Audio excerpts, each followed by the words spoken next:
শুরুতেই যে কথাটা বলতে হয় সেই কথাটা কি, তাপ এবং তাপমাত্রা কি, ঠিক আছে? নাকি দুইটা একই কথা, তাপও একই কথা, তাপ যা তাপমাত্রা তা, নাকি এদের মধ্যে কোনো রকমের ডিফারেন্স আছে? আপনাদের কি মনে হয়? কেউ কিছু জানেন? তাপ এবং তাপমাত্রা কি, নাকি দুইটা সেম? না, না ভাই, দুইটা আলাদা আলাদা। হলো এক প্রকার শক্তি, আর তাপ এবং তাপমাত্রা। তাপ হচ্ছে একটা শক্তি যেটা আমাদের ঠান্ডা বা গরমের অনুভূতি যোগায়।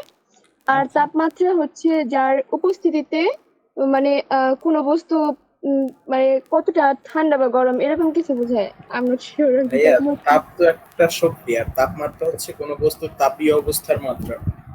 তাপীয় অবস্থার মাত্রা, গুড। তাপ এবং তাপমাত্রা সেম কথা না, দুইটাই টোটালি ডিফারেন্ট কোয়ান্টিটি, ঠিক আছে? এখন এই দুইটা ডিফারেন্ট কোয়ান্টিটিকে যদি আমি বিশ্লেষণ করতে চাই বা বুঝাইতে চাই, তাহলে আসলে কিভাবে বোঝানো যায়? সিম্পল কতগুলো উদাহরণ দেব, ঠিক আছে? সাপোজ ধরেন আমি এইখানে একটা পাত্র রাখলাম, ঠিক আছে? তো এইটা হচ্ছে একটা পাত্র। তো এই পাত্রের মধ্যে হচ্ছে যে আমি পানি রাখলাম, ঠিক আছে? তো এই পাত্রের মধ্যে কি দেওয়া আছে? ওয়াটার দেওয়া আছে। এবার এই পাত্রের মধ্যে যদি ওয়াটার দেওয়া থাকে, এবার আমি কি করলাম? এখন আমি এইটার উপরে হিট দিলাম। হিট দেওয়ার অর্থ কি দাঁড়াচ্ছে? আমি তাপ দিচ্ছি। এখন তাপ কিভাবে দিতে পারি? অনেকভাবেই তো দিতে পারি, তাই না? ইলেকট্রিক্যাল হিটারের মাধ্যমে দিতে পারি, তারপরে বাসায় যে চুলা আছে সেগুলোর মাধ্যমে দিতে পারি, ঠিক কিনা? তো আমি এখান থেকে কি করলাম? এর উপরে হিট দিলাম। হিট দেওয়ার অর্থ কি দাঁড়াচ্ছে? এর উপরে আমি তাপ দিচ্ছি, ঠিক আছে? তো এই পানিটার উপরে যদি, এই পাত্রটার উপরে যদি আমি তাপ দেই, তাহলে এটা কি হবে? নর্মাল অবস্থা থেকে এর তাপমাত্রা, আমি তাপ দিচ্ছি, পানির তাপমাত্রা আস্তে আস্তে কি হবে? বৃদ্ধি পাবে না?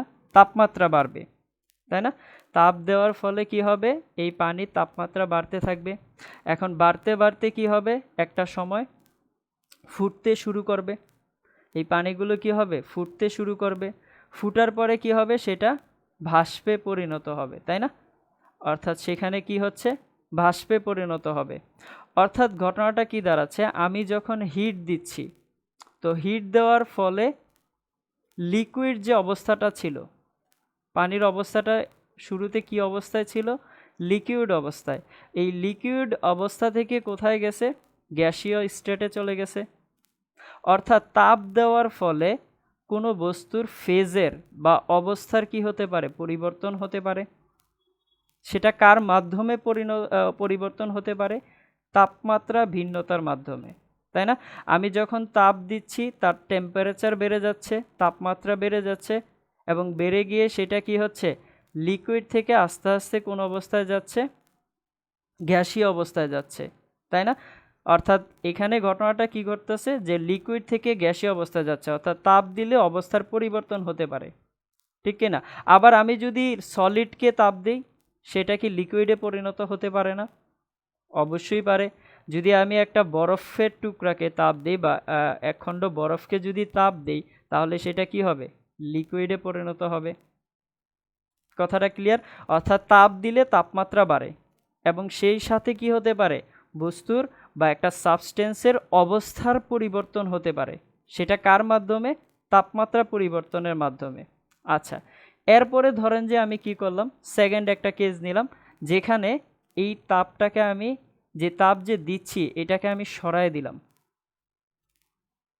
ঠিক আছে? আমি আরেকটা পাত্র বা এই পাত্রেরই ঘটনা যদি আমি বিশ্লেষণ করতে চাই, এখন এটার মধ্যে তো হিট আছে, তাই না? তো এবার আমি কি করতেছি? এই হিটটাকে সরায় দিলাম। যদি সরায় দিই, এটা জেনারেলি কি অবস্থায় ছিল? ভাষ্পীয় অবস্থায় ছিল।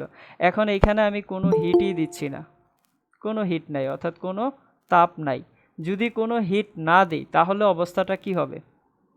এখানে অবস্থাটা কি হবে? পরিবেশের সাথে সে কি করবে? জেনারেলি তো সে ফুটতেছিল, তাই না? তাহলে সে কি করবে? এই হিট, তার মধ্যে যে শুরুতে যে হিটটা ছিল, সে কি করবে? সেটা পরিবেশে কি করবে? লস করে দিবে, পরিবেশে ছেড়ে দিবে। এখন পরিবেশে ছেড়ে দিলে সেটা কি হবে? এই পানির পাত্রটা আস্তে আস্তে ঠান্ডা হবে। বুঝেন? কিন্তু আমি কি করছি? আগের অবস্থায় হবে না স্যার? হ্যাঁ, ঘটনাটা শুনতে থাকেন, যে আমি এখানে কোনো হিট দিলাম না, যদি হিট না দেই তাহলে এটা আস্তে আস্তে কি হবে, ঠান্ডা হবে। এখন ঠান্ডা কেন হচ্ছে, কারণ তার টেম্পারেচার বা তাপমাত্রাটা সে কি করতেছে, লুজ করতেছে, তাই না? তাপমাত্রা কমে যাচ্ছে, সেই সাথে হিট কি হচ্ছে, লুজ হচ্ছে। তাপমাত্রা কমে যাচ্ছে, হিট লুজ হচ্ছে, যার ফলে কি হচ্ছে, আপনার সেটা আস্তে আস্তে ঠান্ডা হয়ে যাচ্ছে। এখন ঠান্ডা হলে যদি এটাকে আমি একটা সিস্টেম চিন্তা করি, এখন গ্যাসীয় অবস্থা যেটা ছিল এটা আস্তে আস্তে কি হবে, লিকুইডে পরিণত হবে না? আবার যদি ওই লিকুইডটাকে আরও ঠান্ডা করি তাহলে সেটা কি হবে, ঠান্ডা করার অর্থ কি, হিট লুজ করতেছি, তাহলে সেখানে কি হবে, আপনার বরফে পরিণত হবে। কথাগুলো কি বুঝতে পারতেছি? অর্থাৎ আমি প্রথম অবস্থায় যখন তাপ দিয়েছিলাম এর তাপমাত্রা বেড়ে গেছে, অবস্থার পরিবর্তন হয়েছে। দ্বিতীয় কেজে আমি কি করছি, তাপটাকে সরায় দিছি, তাপমাত্রার কি হয়েছে, আস্তে আস্তে কমতেছে, অর্থাৎ হিট কমতেছে, হিট লুজ হচ্ছে, হিট লুজ হয়ে কোথায় ছাড়তেছে, সেটা পরিবেশে ছেড়ে দিচ্ছে। পরিবেশে যখন ছেড়ে দেয় তখন তার তাপমাত্রা কি হয়ে যাচ্ছে, কমে যাচ্ছে, এবং কমে গেলে তার অবস্থারও কি হচ্ছে, পরিবর্তন হচ্ছে। অর্থাৎ বাষ্পীয় অবস্থা থেকে সেটা কোন অবস্থায় যাচ্ছে, লিকুইড অবস্থায় যাচ্ছে। আবার ওইটাকে যদি আমি আরও ঠান্ডা করি তাহলে সেটা কি করবে, সলিড অবস্থায় যাবে। তাহলে এখানে ঘটনাটা কি দাঁড়াচ্ছে, ঘটনাটা দাঁড়াচ্ছে যে হিট হচ্ছে এক প্রকার এনার্জি। হিট কি, এক প্রকার এনার্জি, ঠিক আছে? যদি হিটের কথাটা বলি, হিট হচ্ছে ফর্ম অফ এনার্জি বা এক প্রকার শক্তি, ঠিক আছে? এখন সেটা কিভাবে বিশ্লেষণ করা যায়, সাপোজ চিন্তা করেন যদি আমি সেটাকে বিশ্লেষণ করতে চাই তাহলে আমি একটা ডায়াগ্রাম ড্র করতে পারি। যেমন এটাকে আমি বলতেছি এটা হচ্ছে একটা ওভেন। ওভেন তো সবাই চিনি, তাই না? তো এই হচ্ছে ওভেন। ধরেন ওভেন থেকে আমরা কি করতেছি, ওভেনে কোথা থেকে আমরা হিট দেই, মানে হিট জেনারেট করি, অবশ্যই সেটা কোনো না কোনো একটা সিলিন্ডার থেকে, তাই না? সাপোজ ধরেন এইখানে একটা সিলিন্ডার ছিল, তো এই সিলিন্ডার থেকে আমরা কি করতেছি, কেমিক্যাল পটেনশিয়াল এনার্জিগুলা ওভেনে দিচ্ছি এবং সেটা কি হিসেবে পাচ্ছি, আমি হিট হিসেবে পাচ্ছি। তাহলে এই সিলিন্ডারের মধ্যে যে গ্যাসটা ছিল বা যে কেমিক্যালটা ছিল, ঠিক আছে, এই কেমিক্যালটা কোন অবস্থায় ছিল, পটেনশিয়াল এনার্জি অবস্থায়। কোন অবস্থায় ছিল, সিলিন্ডারের মধ্যে কেমিক্যাল এনার্জিটা বা কেমিক্যাল পটেনশিয়াল এনার্জিটা কোন অবস্থায় ছিল, পটেনশিয়াল এনার্জি অবস্থায়। এবং যখন আমি কি করছি, এটা কোনো একটা ওভেনে দিয়ে দিছি, অর্থাৎ তখন সেখান থেকে কি হয়েছে, হিট জেনারেট হয়েছে। অর্থাৎ কেমিক্যাল পটেনশিয়াল এনার্জি থেকে আমি এখানে কি পাচ্ছি, হিট এনার্জি পাচ্ছি। কথাটা ক্লিয়ার? অথবা সাপোজ ধরেন যে আমি যদি আরেকটা কেজের কথা চিন্তা করি, কেজ নাম্বার হচ্ছে 2, সেটা কি হইতে পারে, আমরা তো ইলেকট্রিক্যাল হিটার দেখছি, তাই না? Electrical coil heater. তাহলে ইলেকট্রিক্যাল কয়েল হিটারগুলো কেমন থাকে, লুক লাইক সাপোজ ধরেন এরকম থাকে। তো এইটার উপরে কিভাবে আমরা তাপ জেনারেট করি, একটা হচ্ছে ইলেকট্রিক্যাল ওয়্যারের মাধ্যমে, তাই না? সেখান থেকে আপনার কি থাকে, ইলেকট্রিক্যালের সাথে কানেক্টেড থাকে, দেন সেখান থেকে কি উৎপন্ন হয়, হিট উৎপন্ন হয়, তাই না? তাহলে এইখানে কোন এনার্জি থেকে কোন এনার্জিতে কনভার্ট হচ্ছে, এখানে কনভার্ট হচ্ছে আপনার ইলেকট্রিক্যাল এনার্জি থেকে কোন এনার্জিতে কনভার্ট হচ্ছে, হিট এনার্জিতে কনভার্ট হচ্ছে। Hit energy. বুঝতে পারতেছি? অর্থাৎ হিট কি, এক প্রকার এনার্জি, কিন্তু শক্তি আমরা বিভিন্ন জায়গা থেকে পাই। সাপোজ আরও একটা এক্সাম্পল যদি দিই, আপনি হাতে হাতে ঘষেন তাহলে সেখানে কি উৎপন্ন হবে, তাপ উৎপন্ন হবে না, হিট উৎপন্ন হবে। এখন আমি যদি হাতে হাতে ঘষা দিই তাহলে দেখবেন হাতটা গরম অনুভূত হচ্ছে না। অর্থাৎ এখানে যে ফ্রিকশন কাজ করতেছে তার ফ্রিকশনের বিপরীতে আমাকে কি করতে হচ্ছে, একটা ফোর্স দিতে হচ্ছে, এবং যার ফলে এখানে কি হচ্ছে, একটা কাজ করতে হচ্ছে, এবং ওই কাজ থেকে আমরা কি পাচ্ছি, মেকানিক্যাল এনার্জি পাচ্ছি। ওই মেকানিক্যাল এনার্জিটা কিসে কনভার্ট হচ্ছে, হিট এনার্জিতে কনভার্ট হচ্ছে। বুঝতে পারতেছেন ঘটনাগুলো? অর্থাৎ এইখানে আমরা এই সবগুলা কেস থেকে যদি এটাকে আমি সামারাইজ করতে চাই তাহলে তাপ কি দাঁড়াচ্ছে, এক প্রকার শক্তি দাঁড়াচ্ছে, যেটা কি করতে পারে, তার টেম্পারেচারের অবস্থার বাড়াতেও পারে, অর্থাৎ টেম্পারেচারটাকে বাড়াতে পারে অথবা কমাতে পারে। তাপ এক প্রকার কি, শক্তি, যা কি করতে পারে, টেম্পারেচারটাকে বাড়াতে পারে অথবা কমাতে পারে। ঠিক না? যেমনটা করে প্রথম কেজে দেখেছি, আমি হিট দিচ্ছি, হিট কি হিসেবে দিচ্ছি? এনার্জি হিসেবে। যখন হিট এনার্জি হিসেবে দিলাম, সেটা কি করছে? পানি তার পানির টেম্পারেচারটাকে কি করছে? বাড়ায় দিছে। আবার যখন আমি হিট লুজ করছি, তখন পানির টেম্পারেচারটাকে কি করছে? কমায় দিছে। Am I right? তাহলে এখানে ঘটনাটা কি দাঁড়াচ্ছে? হিট হচ্ছে এক প্রকার শক্তি, যেটা কি করে তাপমাত্রা বাড়াতেও পারে অথবা কমাতেও পারে। আচ্ছা, আমি ধরে নিচ্ছি যে এই জায়গাতেও আমি এখন ব্যাপারটা ক্লিয়ার হচ্ছি না, আমি ধরে নিচ্ছি। আরও কিছু উদাহরণ দেই। সাপোজ ধরেন আমি এখানে একটা চায়ের কাপ রাখলাম,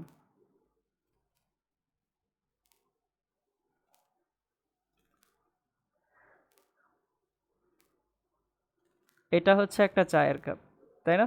সন্ধ্যার সময় কে কে চা খেয়েছেন? কেউ খান নাই? আমি খাই না ভাইয়া। একজন পান করেছেন? চা তো খাওয়া যায় না, চা পান করা এত যায়। গরমে আবার চা। এত গরমে আবার চা? ভালো খাইছি স্যার। কেন, চা কি গরমে ছাড়া খাওয়া যায় না? গরম হলে যে খেতে পারবো না এমন তো কোনো কথা নেই, চা খাওয়া যায় কিন্তু, বুঝছেন? চা পান করা যায়। আমি কফি দিতেন স্যার, ভালো হইতো স্যার। হ্যাঁ, কফি ও অসুবিধা নেই, চা জি স্যার। কফি যার যেটা ভাল লাগে লিখে দিবেন, ঠিক আছে? আপাতত লেখা চায়ের দরকার নেই। কাপ তো পুরা একেবারে বালতির মতো হইছে। অনেকে আছেন অনেক বড় কাপে চা খায়, এই জন্য এটা হচ্ছে এরকম দেখতে, ঠিক আছে? আচ্ছা দেখেন, এটা হচ্ছে যে চায়ের কাপ, ওকে? তো এই চায়ের কাপের টেম্পারেচার কত ছিল? 70 ডিগ্রি সেন্টিগ্রেড ছিল তাপমাত্রা। আচ্ছা, এরপরে ধরেন যে এইটা হচ্ছে তার পরিবেশের অবস্থাটা বা পরিবেশের তাপমাত্রা, বা যেই রুমে এই চায়ের কাপটাকে রাখা হয়েছে ওই রুমের টেম্পারেচার হচ্ছে কত? ধরেন যে আপনি 30 ডিগ্রি সেন্টিগ্রেড রুমের তাপমাত্রা, ঠিক আছে? ওই রুমে আরও একটা কাজ করা হয়েছে, এখানে একটা বরফের টুকরা রাখা হয়েছে, বরফ বা আইস বলতে পারি, ওকে? এই বরফের টুকরার তাপমাত্রা হচ্ছে ধরেন যে -10 ডিগ্রি সেন্টিগ্রেড বা -10 ডিগ্রি সেন্টিগ্রেড, ঠিক আছে? হিট গ্রহণ করবে কে? বরফ, এবং এই হিট ছাড়বে কে? চায়ের কাপ, ঠিক আছে? তো চায়ের কাপ যখন হিট ছেড়ে দিবে, যেহেতু আর তাপমাত্রা বেশি, তার মানে সে কি করতে পারবে? তাপ ছেড়ে দিতে পারবে। যদি তাপ ছেড়ে দেয়, এইবার কতক্ষণ পর্যন্ত ছাড়বে? বা বরফ যেহেতু তাপ গ্রহণ করবে, গ্রহণ করে কি হবে? পানিতে পরিণত হবে, সলিড থেকে লিকুইডে যাবে, লিকুইড থেকে আস্তে আস্তে তার তাপমাত্রা বাড়তে থাকবে, তাই না? এটা তাপমাত্রা বাড়বে কার মাধ্যমে? তাপ গ্রহণের মাধ্যমে। এখন কথা হচ্ছে যে এই চায়ের কাপ যদি তাপ ছেড়ে দেয়, এখন কতটুকু পর্যন্ত তাপ ছাড়বে? যতক্ষণ পর্যন্ত এর তাপমাত্রা রুম টেম্পারেচারে না আসে। অর্থাৎ একটা পর্যায়ে আসলে দেখা যাবে যে কি দেখা যাবে? চায়ের কাপ কি করতেছে? তার তাপটাকে লুজ করতেছে, এবং লুজ করে তার তাপমাত্রাটাকে কত বানাচ্ছে? ঠিক রুম টেম্পারেচারের সমান। অর্থাৎ যখন এর তাপমাত্রা কত হয়ে যাবে? 30 ডিগ্রি সেন্টিগ্রেড হয়ে যাবে, তখন ঘটনাটা কি ঘটবে? ও তাপ ছাড়া বন্ধ করে দিবে, ঠিক আছে? এবং রুম টেম্পারেচার তো আমার আছে কত? 30 ডিগ্রি। ভালো কথা, এটা তো 30 ডিগ্রি সেন্টিগ্রেড আছেই। এবার বরফ কি করবে? ওই যে এখান থেকে লুজ করছে, ও আবার কি করবে? তাপমাত্রা বাড়াবে। কিভাবে বাড়াবে? হিট গেইনের মাধ্যমে। এবার হিট গেইনের মাধ্যমে যদি তাপমাত্রা বাড়ায়, তখন এর তাপমাত্রা কত হয়ে যাবে? ওয়াটারে পরিণত হবে, এবং এর তাপমাত্রা ধরে নিচ্ছি 30 ডিগ্রি সেন্টিগ্রেড হয়ে যাবে, ঠিক আছে? যখন এই টোটাল সিস্টেমটার অবস্থা আপনার টোটাল সবগুলাই কি হবে? 30 ডিগ্রি সেন্টিগ্রেড অবস্থায় চলে আসবে, তখন হিট ট্রান্সফার করা অফ হয়ে যাবে। কোনটা অফ হবে? তাপ পরিবহন করাটা কি হয়ে যাবে? অফ হয়ে যাবে। অর্থাৎ এখানে এই দ্বিতীয় কেসটার মধ্যে তখন কি ঘটবে? হিট ট্রান্সফারটা কি হবে? অফ হয়ে যাবে। বুঝতে পারছেন? তার মানে হিট কতক্ষণ পর্যন্ত ট্রান্সফার করবে? যতক্ষণ পর্যন্ত তাপমাত্রার কি থাকবে? ভিন্নতা থাকবে। তাপমাত্রার যতক্ষণ পর্যন্ত পার্থক্য থাকবে, ততক্ষণ পর্যন্ত হিট ট্রান্সফার করতে পারবে। যখনই তাপমাত্রা কি হয়ে যাবে? সবগুলোর সমান হয়ে যাবে, তখনই সেখানে কি হবে? হিট ট্রান্সফার করা অফ হয়ে যাবে। তাহলে এখান থেকেও কি আমরা বুঝতে পারি? কি বুঝতে পারি? যে তাপ হচ্ছে এক প্রকার শক্তি, যা তাপমাত্রা ভিন্নতার মাধ্যমে এক বস্তু থেকে অন্য বস্তুতে যায়। কথাগুলো লেখার দরকার নেই, জাস্ট শুনেন, লেখা আছে, একটু পরেই দেখতে পাবেন। ঠিক আছে, তাহলে আমি কি বলতেছি যে তাপ হচ্ছে এক প্রকার শক্তি যেটা কি করে, যেটা কিভাবে ফ্লো হয়, তাপমাত্রার ভিন্নতার মাধ্যমে। কথাটা কি বুঝতে পারতেছি? তাহলে তাপমাত্রার ভিন্নতার মাধ্যমে কি করবে, এক জায়গা থেকে আরেক জায়গা, অর্থাৎ এক বস্তু থেকে অন্য বস্তুতে ট্রান্সফার হবে। এখন কোন বস্তু থেকে কোন বস্তুতে ট্রান্সফার হয়? যার টেম্পারেচার বেশি থাকে, অর্থাৎ হায়ার টেম্পারেচার থেকে কোন টেম্পারেচার দিকে ফলো হবে, লোয়ার টেম্পারেচারের দিকে ফলো হবে। আচ্ছা, একজনে প্রশ্ন করেছে যে যদি কিছু হিট থেকে যায় তাহলে কি আপনার তাপমাত্রা ফ্লো হবে কিনা, সেটাই তো, তাপ ফ্লো হবে কিনা, সেটার অ্যান্সারটা একটু পরে পেয়ে যাবেন। ঠিক আছে, ওটার অ্যান্সারটা একটু পরেই পাবেন। আচ্ছা, তাহলে এখান থেকে আমরা কি বলতে পারি, এখান থেকে বলতে পারি যে হায়ার টেম্পারেচার থেকে তাপ কোন দিকে ফ্লো হয়, লোয়ার টেম্পারেচারের দিকে। লোয়ার টেম্পারেচারের দিকে তাপ কোন দিক থেকে কোন দিকে ফ্লো হয়, হায়ার টেম্পারেচার থেকে লোয়ার টেম্পারেচার। তার মানে টেম্পারেচারের পার্থক্য থাকলেই সেখানে তাপ ফ্লো হইতে পারে, আদারওয়াইজ কি অবস্থায় থাকবে, তাপীয় সম অবস্থায় থাকবে। এখন আসেন যে আরেকটা ঘটনা যদি চিন্তা করি, আরেকটা কেস চিন্তা করব। ঠিক আছে, ধরেন যে দুইটা বস্তুকে আমি সংস্পর্শে নিয়ে আসলাম। যিনি প্রশ্ন করেছেন মনোযোগ দিয়ে শুনেন। ঠিক আছে, আমি দুইটা বস্তুকে কি করছি, একই সংস্পর্শে নিয়ে আসছি। ওকে, এখন ধরে নিচ্ছি যে এর টেম্পারেচার হচ্ছে T1 এবং এর টেম্পারেচার হচ্ছে T2, আর এর হিট হচ্ছে, ধরেন যে এর হিট আছে এবং সেটা আমি হিট 1 ধরলাম, আর এইটার হিট ধরলাম হচ্ছে হিট 2। অর্থাৎ হিট 1 এবং হিট 2 দ্বারা বুঝাচ্ছি যে তাপটা কি ভিন্ন, এইটার যা তাপ আছে এইটার আলাদা তাপ। এখন কথা হচ্ছে, আমি টেম্পারেচারের কথাটা শুরুতে বলতেছি না, কথাটা বলতেছি যদি হিট বেশি হয় প্রথমটার এবং হিট কম হয় যদি দ্বিতীয়টার, তাহলে কি আপনার তাপ ট্রান্সফার হবে? আমি টেম্পারেচারের কথা এখানে কিছুই বলতেছি না, আমি বলতেছি যদি হিট বেশি হয়, প্রথমটার হিট যদি বেশি হয় কার তুলনায়, দ্বিতীয়টার তুলনায়, সেক্ষেত্রে কি আপনার হিট ট্রান্সফার হবে? জি স্যার হবে। না ভাইয়া, হবে না। টেম্পারেচার বেশি থাকলে হবে, হিট বেশি থাকলে হবে না। হিট দুইটা বস্তুর যে কোনো রকমের থাকতে পারে, কথাটা ক্লিয়ার? হিট দুইটা বস্তুর, মিউট করে দিয়েন, হিট দুইটা বস্তুর জন্য আলাদা রকম হতেই পারে, অসুবিধা নাই, দুইটা বস্তুর জন্য আলাদা রকমের হতেই পারে। বাট কখন হিট ট্রান্সফার হবে, যখন তাপমাত্রার ভিন্নতা হবে। তার মানে হিট এখানে বড় হোক বা ছোট হোক যায় আসে না, এখানে কোনো হিট ট্রান্সফার হবে না, কারণ আমি টেম্পারেচারের কথা বলি নাই।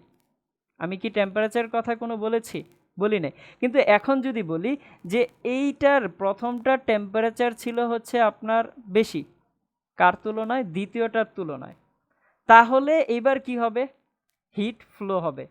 তাহলে হিট কোন দিক থেকে কোন দিকে যাবে, প্রথম বস্তু থেকে দ্বিতীয় বস্তুতে যাবে। কথাটা ক্লিয়ার?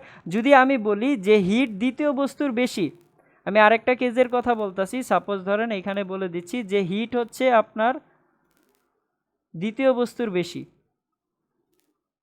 ওকে, কার তুলনায়, ধরেন যে প্রথম বস্তুর তুলনায়।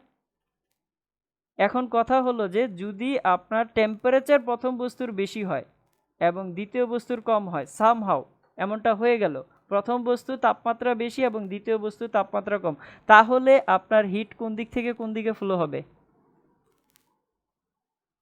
কোন দিক থেকে কোন দিকে ফ্লো হবে, প্রথম বস্তু থেকে দ্বিতীয় বস্তুর দিকে। কারণটা কি, ওই টেম্পারেচারেই কিন্তু ওকে মিন করে দিচ্ছে যে ও কোন দিক থেকে কোন দিকে যাবে।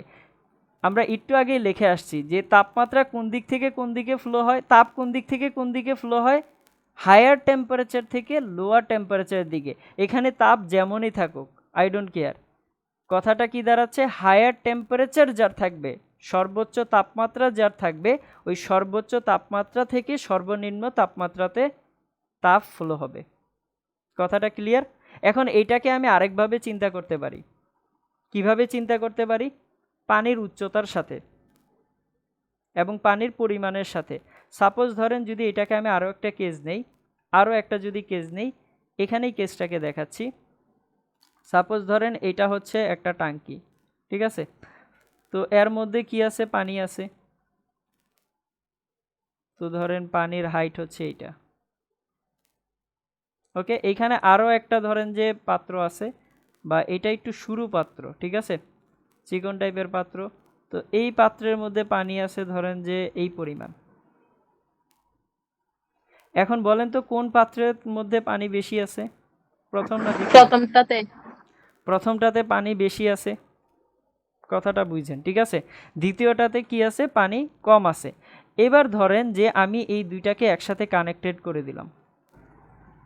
যদি আমি এই দুইটাকে একসাথে একটা রাস্তা দিয়ে দিই ফ্লো হওয়ার জন্য, এই দুইটাতে যদি আমি একটা রাস্তা দিয়ে দিই, তাহলে কোন দিক থেকে কোন দিকে পানি ফ্লো হবে?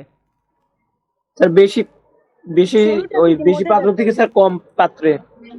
কোনটা থেকে? এটা হচ্ছে প্রথম আর এটা হচ্ছে দ্বিতীয়। কোন পাত্র প্রথম থেকে? পাত্র থেকে দ্বিতীয় পাত্র। দ্বিতীয় পাত্র থেকে প্রথম। দ্বিতীয় পাত্র থেকে প্রথম পাত্রে যাবে, তাই না? কোন পাত্র থেকে কোন পাত্রে যাবে? দ্বিতীয় পাত্র থেকে প্রথম পাত্রতে পানিটা আসবে। এখন কথা হচ্ছে যে এই যে দ্বিতীয় পাত্র থেকে প্রথম পাত্রতে পানি আসতেছে, ঠিক আছে, এটা কেন আসতেছে? স্যার হাইটের জন্য না? হাইটটা বেশি। দ্বিতীয় পাত্রের কি হাইটটা বেশি, তাই না? প্রথম পাত্রের হাইটটা কি ছিল, কম ছিল, বাট প্রথম পাত্রে পানির পরিমাণটা কি ছিল, বেশি ছিল। এখন এই জায়গাটাতেই আমরা চলে আসতে পারি, একদম সিম্পলভাবে বলতে পারি যে এই যে পানির পরিমাণটা, এই পানির পরিমাণটাকে আমি হিটের সাথে তুলনা করতে পারি। কার সাথে তুলনা করতে পারি? হিটের সাথে। অর্থাৎ আমি অ্যামাউন্ট অফ হিটটাকে বলতেছি কি, অ্যামাউন্ট অফ ওয়াটার বা পানির পরিমাণ, এইটাকে আমি কার সাথে কথা বলতে পারি? হিটের সাথে। অর্থাৎ এইখানে হিট বেশি আছে, এইখানে হিট কি আছে, কম আছে। বাট ফ্লো কি হইছে এই হিট বেশি থেকে কমের দিকে? না। কোথা থেকে কোথায় হয়েছে? আপনার হাইট যেটার হাইট বেশি থেকে ছিল। স্যার তার মানে এই বেশি ওঠে। হাইটটাকে আমি কার সাথে তুলনা করতেছি? এই যে পানির হাইটটা আছে, এইটাকে আমি তুলনা করতে পারতেছি। ধরেন যে আমি বা লেভেলটাকে যদি বলি যে পানির যে লেভেলটা আছে, এটাকে আমি তুলনা করতে পারি টেম্পারেচারের সাথে। তাহলে যার টেম্পারেচার বেশি বা যার এখানে লেভেলটা কার বেশি ছিল? ওর। তাহলে লেভেল যার বেশি সেখান থেকে কি ফ্লো হচ্ছে, পানি ফ্লো হচ্ছে, ঠিক না? তার মানে যার টেম্পারেচার বেশি হবে সেখান থেকে কি নিম্ন টেম্পারেচার বা লেভেলটা যার কম আছে সেখানে আপনার কি হবে, তাপ ফ্লো হবে। যদিও এখানে তাপের পরিমাণ কি ছিল, বা যদিও এখানে পানির কথা যদি বলি, পরিমাণ কি ছিল, বেশি ছিল, বাট তাপ কিভাবে ফ্লো হচ্ছে? তাপের পরিমাণ দেখে নাকি টেম্পারেচার দেখে? টেম্পারেচার দেখে কিন্তু। তাই এখান থেকে আমরা বলতে পারি যে যদি দুইটা বস্তুর হিট বেশি বা কম, দুইটা বস্তুর হিট বেশি বা কম, হিট ট্রান্সফার তার উপর নির্ভর করে না। কার উপর নির্ভর করে? তাপমাত্রার উপরে। যদি তাপমাত্রার পরিবর্তন হয়, আপনার ব্যবধান হয়, তখনই কি করবে? উচ্চ তাপমাত্রার বস্তু থেকে নিম্ন তাপমাত্রার বস্তুতে হিট ট্রান্সফার হবে। তাপগতিবিদ্যার একটা শূন্যতম সূত্র আছে, ঠিক আছে? তাপগতিবিদ্যার শূন্যতম সূত্র যেটাকে আমরা বলি, সেটা একদম সিম্পল একটা কথা। সিম্পল কথাটা কি, যে সাপোজ ধরেন যদি আপনার দুইটা বস্তু তাপীয় সাম্য অবস্থায় থাকে, যদি দুইটা বস্তু তাপীয় সাম্য অবস্থায় থাকে, দুইটা বস্তু বলতে কি বুঝতেছি, ধরেন একটা বস্তু হচ্ছে এ আর একটা বস্তু হচ্ছে কি বি। যদি দুইটা বস্তু আপনার তাপীয় সাম্য অবস্থায় থাকে, সাপোজ এ আর বি যদি তাপীয় সাম্য অবস্থায় থাকে, বা এ আর সি যদি তাপীয় সাম্য অবস্থায় থাকে, অথবা বি আর সি যদি তাপীয় সাম্য অবস্থায় থাকে, আমি কি বলতেছি, দুইটা বস্তু তাপীয় সাম্য অবস্থায় আছে, ঠিক আছে? অর্থাৎ বি আর সি যদি তাপীয় সাম্য অবস্থায় থাকে তাহলে আমি বলতে পারি এ আর বি কি অবস্থায় থাকবে, তাপীয় সাম্য অবস্থায় থাকবে। এটাই হচ্ছে যে তাপগতিবিদ্যার শূন্যতম সূত্র, বা যেটাকে জিরোথ ল অফ থার্মোডাইনামিক্স বলা হয়। ঠিক আছে, এখন কথা হচ্ছে যে এই লটা আসলে খুব সিম্পল মনে হলেও এই লটা কিন্তু অনেকটা ইম্পর্ট্যান্ট একটা ল। কেন ইম্পর্ট্যান্ট ল? এই ল থেকে আসলে তাপমাত্রার ধারণাটা আসছে। আমরা যে তাপমাত্রার ধারণাটা পাচ্ছি এটা এই শূন্যতম সূত্র থেকেই পাচ্ছি, বুঝতে পারতেছি। এবং আরও একটা মজার ব্যাপার হচ্ছে এই শূন্যতম সূত্র থেকে আপনারা যে থার্মোমিটারের কথা বলেন, সেই থার্মোমিটার তৈরি করা হয়েছে এই তাপগতিবিদ্যার শূন্যতম সূত্র থেকেই, জিরোথ ল অফ থার্মোডাইনামিক্স থেকেই। কিভাবে কি হচ্ছে এটা আমরা সামনে আলোচনা করব, অসুবিধা নেই, ঠিক আছে। বাট এটা কি আমরা বুঝতে পারছি যে এ আর সি যদি তাপীয় সাম্য অবস্থায় থাকে এবং বি এবং সি যদি তাপীয় সাম্য অবস্থায় থাকে তাহলে আমরা বলতে পারি যে এ আর বি কি অবস্থায় থাকবে, তাপীয় সাম্য অবস্থায় থাকবে। ক্লিয়ার? এটাই হচ্ছে শূন্যতম সূত্র, এটা সামনে আবারও আলোচনা করব। ওকে, তো এবার আসেন যে তাপ এবং তাপমাত্রা এই কথাগুলো কি কি আমরা একটু বোঝার চেষ্টা করি। তাহলে তাপের কথা যদি বলতে চাই তাহলে তাপ কি এক প্রকার শক্তি, যে কথাগুলো বলে আসছি। তাপমাত্রার ভিন্নতার মাধ্যমে তাপ উচ্চ তাপমাত্রার বস্তু হতে নিম্ন তাপমাত্রার বস্তুতে স্থানান্তর হতে পারে। ক্লিয়ার? এরপরে কি বলা হচ্ছে, এটি একটি বস্তুর তাপীয় অবস্থান নির্ধারণ করে। অবভিয়াসলি যতক্ষণ পর্যন্ত তাপমাত্রার পার্থক্য থাকবে ততক্ষণ পর্যন্ত তাপ প্রবাহিত হবে। প্রত্যেকটা লাইন সবাই বুঝতে পারতেছে এখানে? জি। আচ্ছা, ঠিক আছে। তারপরে আসেন, এটারও আগে আরেকটা কথা আছে, সেটা হচ্ছে কি ইন্টারনাল এনার্জি বা অভ্যন্তরীণ শক্তি। কি বুঝতেছি এখান থেকে? Internal energy. এখন এই যে তাপের কথা বলতেছি, তাপটা আসলে কোথা থেকে আসতেছে? সাপোজ ধরেন আপনি যে অবস্থায় আছেন, আপনার শরীরে টেম্পারেচার আছে না, সেটা কত? 37 ডিগ্রি সেন্টিগ্রেড, তাই না? আপনার শরীরের টেম্পারেচার কত? 37 ডিগ্রি সেন্টিগ্রেড। সেখানে কি আপনার মধ্যে কি তাপ নাই? অবশ্যই আছে। এখন কথা হচ্ছে সেই তাপটা কিভাবে? এটা হচ্ছে যে কোনো একটা বস্তু যদি চিন্তা করি, সেই বস্তুর মধ্যে আপনার অণু বা পরমাণু থাকে, এম আই রাইট? তাহলে ওই অণু বা পরমাণু নিজেদের মধ্যে কি হয়? আপনার ভাইব্রেশন হয় না? ভাইব্রেশনের কারণে যেটা হচ্ছে যে আপনার গতিশক্তি বা আমরা বিভব শক্তি পাই, এই দুইটার যোগফলটাকে আমরা কি বলতেছি? তার ইন্টারনাল এনার্জি বলতেছি। ওই ইন্টারনাল এনার্জিরই একটা অংশ কি? তাপ। তাহলে তাপটা কোথা থেকে পাচ্ছি জেনারেলি? যদি একটা বস্তুর কথা চিন্তা করি, নর্মাল একটা বস্তুর কথা চিন্তা করি, তাহলে তার ইন্টারনাল এনার্জি থেকে আমি কি পাচ্ছি? তাপ পাচ্ছি। কথা বুঝতে পারছেন? তাহলে আমি যদি বলি এখানে দুইটা কথা আছে, যে একটা বস্তুর মধ্যে তাপ আছে, এই কথাটা সত্যি হবে, নাকি একটা বস্তুর মধ্যে অভ্যন্তরীণ শক্তি আছে, এই কথাটা সত্য হবে? কোনটা বেশি অ্যাপ্রোপ্রিয়েট? স্যার দ্বিতীয়টা। অভ্যন্তরীণ শক্তিটা। Very good. তাহলে একটা বস্তুর মধ্যে অভ্যন্তরীণ শক্তি আছে, এই কথাটা হচ্ছে ট্রু, বাট এই কথাটা কি? ফলস। যদি এই দুইটা কথার সাথে আমি কম্পেয়ার করি, কথাটা কি বুঝতে পারছেন? তাহলে ওই অভ্যন্তরীণ শক্তিরই একটা অংশ হচ্ছে তাপ। আর অভ্যন্তরীণ শক্তি পাচ্ছি কোথা থেকে? অণু এবং পরমাণুগুলোর আমরা কি কাইনেটিক এনার্জি, পটেনশিয়াল এনার্জি, ওই দুইটার অর্থাৎ মেকানিক্যাল এনার্জি থেকে আমি কি পাচ্ছি? ইন্টারনাল এনার্জিটা পাচ্ছি। ওই ইন্টারনাল এনার্জিরই একটা অংশ তাপ, এবং যেটা কি হচ্ছে বস্তুর মধ্যে থাকে। কথা বুঝতে পারছেন? তারপরে আসেন তাপমাত্রার কথা। তাপমাত্রার কথা বলতে কি বুঝতেছি? যে এটা হচ্ছে বস্তুর একটা তাপীয় অবস্থা, যা অন্য বস্তুর তাপীয় সংস্পর্শে নিয়ে এলে তাপ দিবে না নিবে তা নির্ধারণ করে। অবভিয়াসলি এটাই তো ছিল। তাপমাত্রার পার্থক্য যদি হয় তখনই তাপ দিবে না নিবে সেই জিনিসটা বোঝায়, তাই না? তাহলে তাপমাত্রাটা আমরা বুঝতে পারতেছি। এবার আসেন তাপমাত্রার যে ধারণাটা, এটা কোথা থেকে আসছে? তাপগতিবিদ্যার শূন্যতম সূত্র থেকে। আচ্ছা, এবার আসেন জি। যে তাপমাত্রা নিয়ে যে সাধারণ আলোচনা, আমরা যেটা তাপমাত্রা নিয়ে যে সাধারণ আলোচনা করি যে জায়গাটায়, সেই জায়গাটায় ফিজিক্সের ভাষায় কি বলা হয়? থার্মোমেট্রি। ঠিক আছে, অর্থাৎ তাপমাত্রা নিয়ে সাধারণ আলোচনাটাকে আমরা কি বলি? থার্মোমেট্রি বলি। এবং তাপমাত্রা এটা কোন ধরনের রাশি? স্কেলার রাশি। তাপমাত্রা কোন ধরনের রাশি? স্কেলার রাশি। আচ্ছা, তাপমাত্রার কি ইউনিট নাই? অবশ্যই আছে। তাপের কি ইউনিট নাই? অবশ্যই আছে। তাপমাত্রার ইউনিট বা এককটা কি?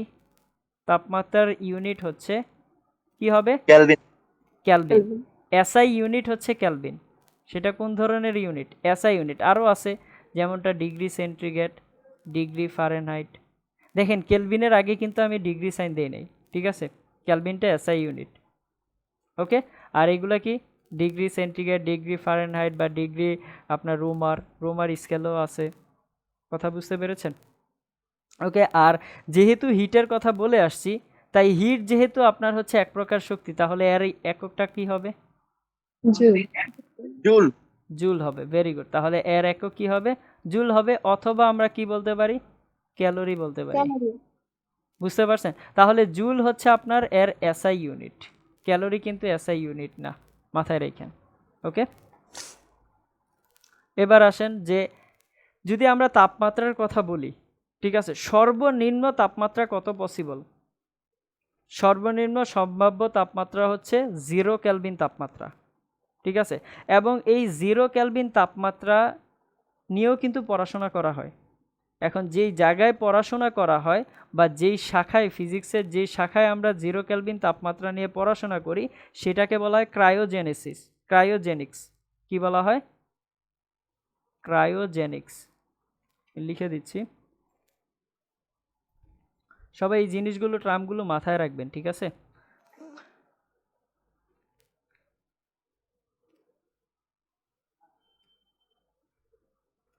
ক্রায়োজেনিক্স অর্থাৎ 0 ডিগ্রি সেন্টিগ্রেড তাপমাত্রা নিয়ে ফিজিক্সের যে শাখায় আমরা আলোচনা করি বা স্টাডি করি, সেই শাখাটার নাম কি? ক্রায়োজেনিক্স, ঠিক আছে। আর সর্বোচ্চ সম্ভাব্য তাপমাত্রা কত? সেটা যে কোনো কিছুই হতে পারে, ঠিক আছে। বাট ল্যাবরেটরিতে এখন পর্যন্ত যে তাপমাত্রাটা পাওয়া গেছে সেটা হচ্ছে 10⁸ কেলভিন তাপমাত্রা। এটা কোথায় পাওয়া গেছে? হাইয়েস্ট এনএসআর ল্যাবে পাওয়া গেছে, আর্টিফিশিয়ালি তৈরি করা হয়েছে। বুঝতে পারছেন? ল্যাবরেটরিতে সর্বোচ্চ যে তাপমাত্রাটা পাওয়া গেছে সেটা হচ্ছে 10⁸ কেলভিন তাপমাত্রা, ওকে। এবার কথা হচ্ছে যে এই সর্বোচ্চ তাপমাত্রা নিয়ে যে ফিজিক্সের যে শাখায় পড়াশোনা করা হয় বা স্টাডি করা হয়, সেই শাখাটার নাম কি? পাইরোমেট্রি।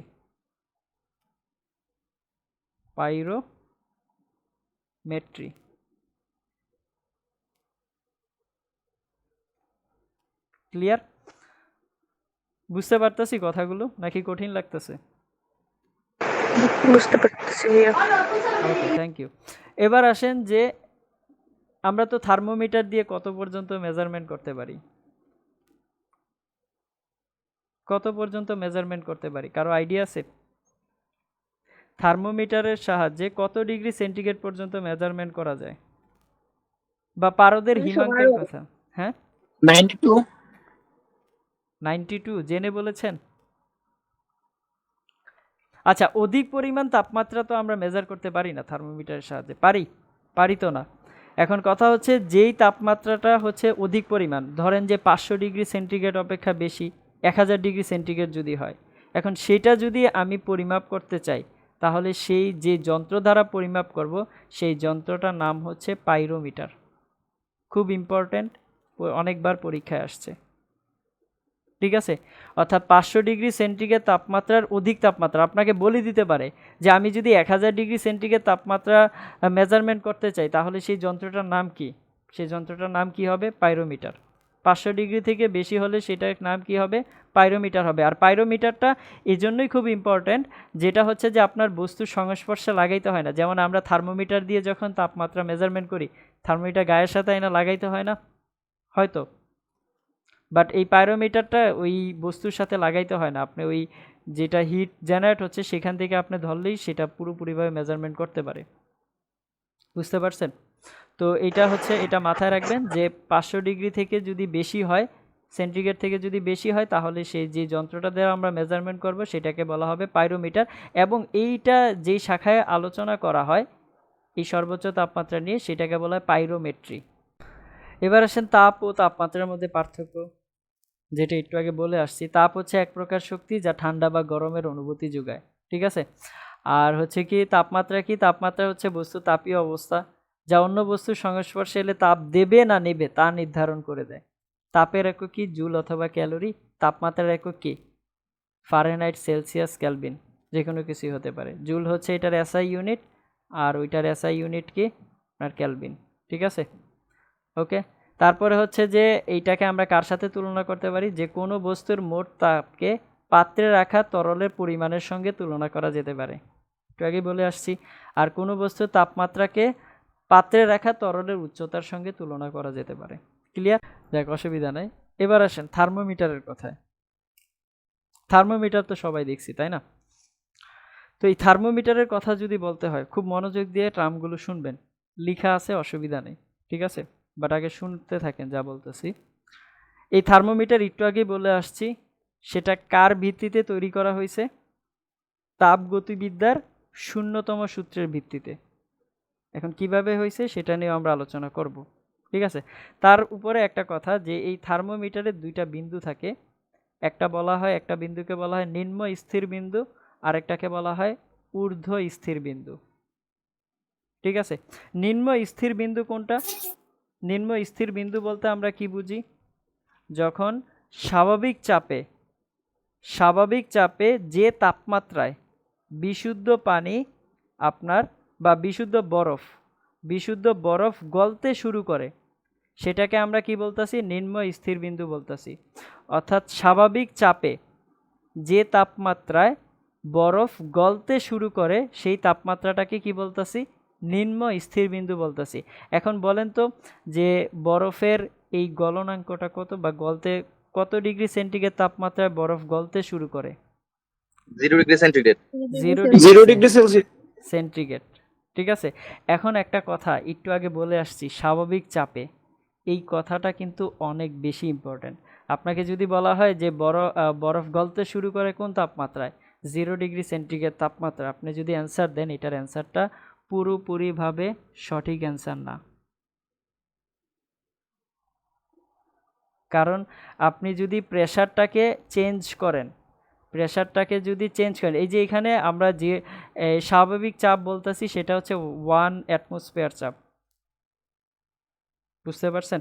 যদি আমি 1 অ্যাটমসফিয়ার চাপের কম বেশি করি, সেক্ষেত্রে আপনার 0 ডিগ্রি সেন্টিগ্রেড তাপমাত্রায় বরফ কিন্তু গলবে না। সেক্ষেত্রে এর তাপমাত্রা, বরফ গলা তাপমাত্রাটা চেঞ্জ হইতে পারে, বুঝতে পারছেন? তাই চাপটা খুব ইম্পর্টেন্ট কথা। ক্লিয়ার? আচ্ছা, এবার আসেন যে ঊর্ধ্ব স্থির বিন্দু কাকে বলবো?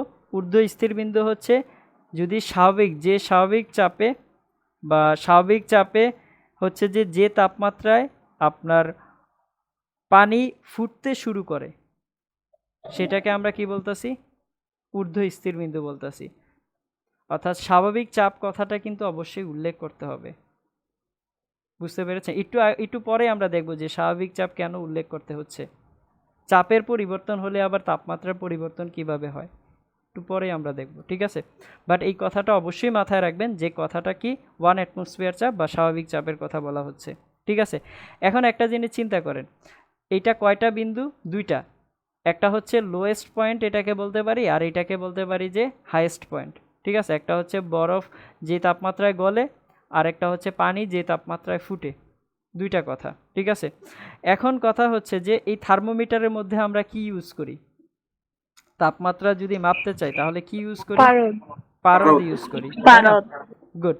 এখন কথা হচ্ছে যে পারদ কেন ইউজ করলাম, অন্য কোনো পদার্থ কেন ইউজ না করলাম না, বা অন্য কোনো সাবস্টেন্স কেন ইউজ করলাম না? এখানে পারদটাই কেন ইউজ করতে হবে? ভাইয়া অল্প তাপমাত্রায় পারদের আয়তন বাড়ে এর জন্য। Very good, very good. পারদ কি করে? অল্প তাপমাত্রায় এর আয়তনটা ইনক্রিজ করতে পারে, ঠিক আছে? এখন কথা হচ্ছে আমরা ওই কথাতে যাব, অ্যান্সারটা পেয়ে গেছি, সঠিক অ্যান্সার এটাই, ঠিক আছে? বাট এখানে কথাটা হচ্ছে যে আমরা পারদটাকে একটা নামে ডাকতে পারি, ঠিক আছে? কি নামে ডাকতে পারি? সেটা হচ্ছে তাপমিতিক ধর্ম। লেখা দরকার নেই, জাস্ট দেখে যান। তাপমিতিক ধর্ম, ঠিক আছে? তাপমিতিক ধর্ম, এবং দুইটা টার্ম আমরা ইউজ করব এখানে, তাপমিতিক পদার্থ,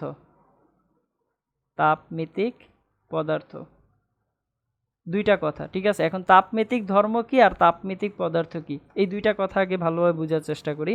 এরকম অনেক পদার্থ আছে যে পদার্থগুলো আপনি যদি তাপমাত্রার পরিবর্তন করেন, তাপমাত্রার যদি পরিবর্তন করেন, তাহলে ওই পদার্থের কোনো না কোনো একটা ধর্ম, ওই ধর্মটার কি হয়, সমানুপাতিক হারে পরিবর্তন হয়।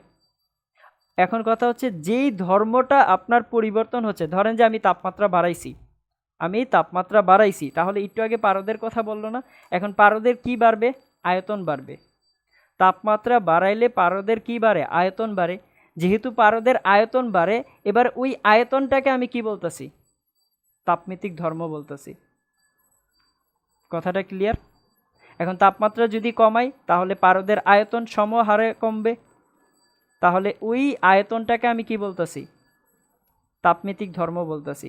অথবা রেজিস্ট্যান্সের কথা চিন্তা করতে পারেন, তাপমাত্রা বাড়ালে পরিবাহীর রোধ বাড়ে না কমে? রোধ বাড়ে। বাড়ে। অর্ধপরিবাহীর রোধ কি হয়, কমে। তাহলে এই যে আমি তাপমাত্রা বাড়াচ্ছি, পরিবাহীর রোধ বাড়তাছে, তাহলে ওই যে পরিবাহীর রোধ বাড়তাছে ওই ধর্মটাকে আমি কি বলতেছি, তার তাপমিতিক ধর্ম। আবার তাপমাত্রা যদি আমি বাড়াই, অর্ধপরিবাহীর রোধ কমে যায়, তাহলে অর্ধপরিবাহীর যেহেতু রোধ কমে যাচ্ছে, তাহলে সেটা সমানুপাতিক হারে কমে না। যেহেতু সমানুপাতিক হারে কমতাছে, সেহেতু ওইটাকে আমি কি বলতেছি, তার তাপমিতিক ধর্ম। কথাটা ক্লিয়ার? এবার তাপমিতিক পদার্থটা কি?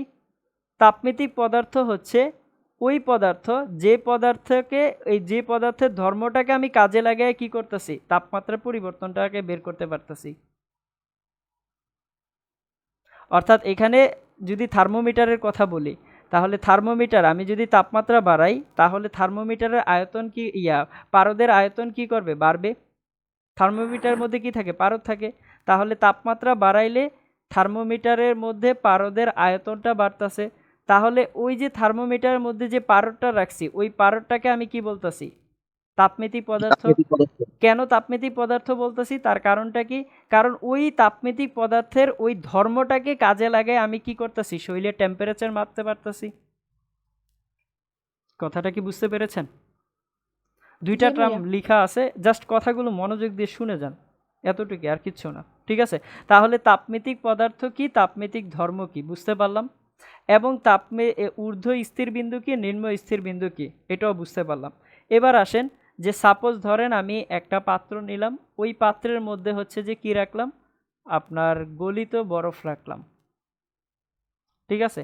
ধরেন এইখানে হচ্ছে যে বিশুদ্ধ গলিত বরফ রাখা আছে, অয়েল, তাহলে এগুলো হচ্ছে বিশুদ্ধ গলিত বরফ, ঠিক আছে। বরফ গলতেছে এমন একটা অবস্থা। তো এবার এর মধ্যে যদি আমি থার্মোমিটার দিই, এর মধ্যে যদি ধরেন আমি থার্মোমিটার রাখি, তাহলে থার্মোমিটারের মধ্যে কি থাকে, পারদ থাকে। ধরেন এগুলো হচ্ছে পারদ, ঠিক আছে। তাহলে পারদের যে হাইটটা, এটা কোথায় থাকবে, এখানে তাপমাত্রা কত, বা যদি আমি আর তাপীয় অবস্থার কথা চিন্তা করি, তাহলে সেটা কি, কীরকম টাইপের বলেন তো।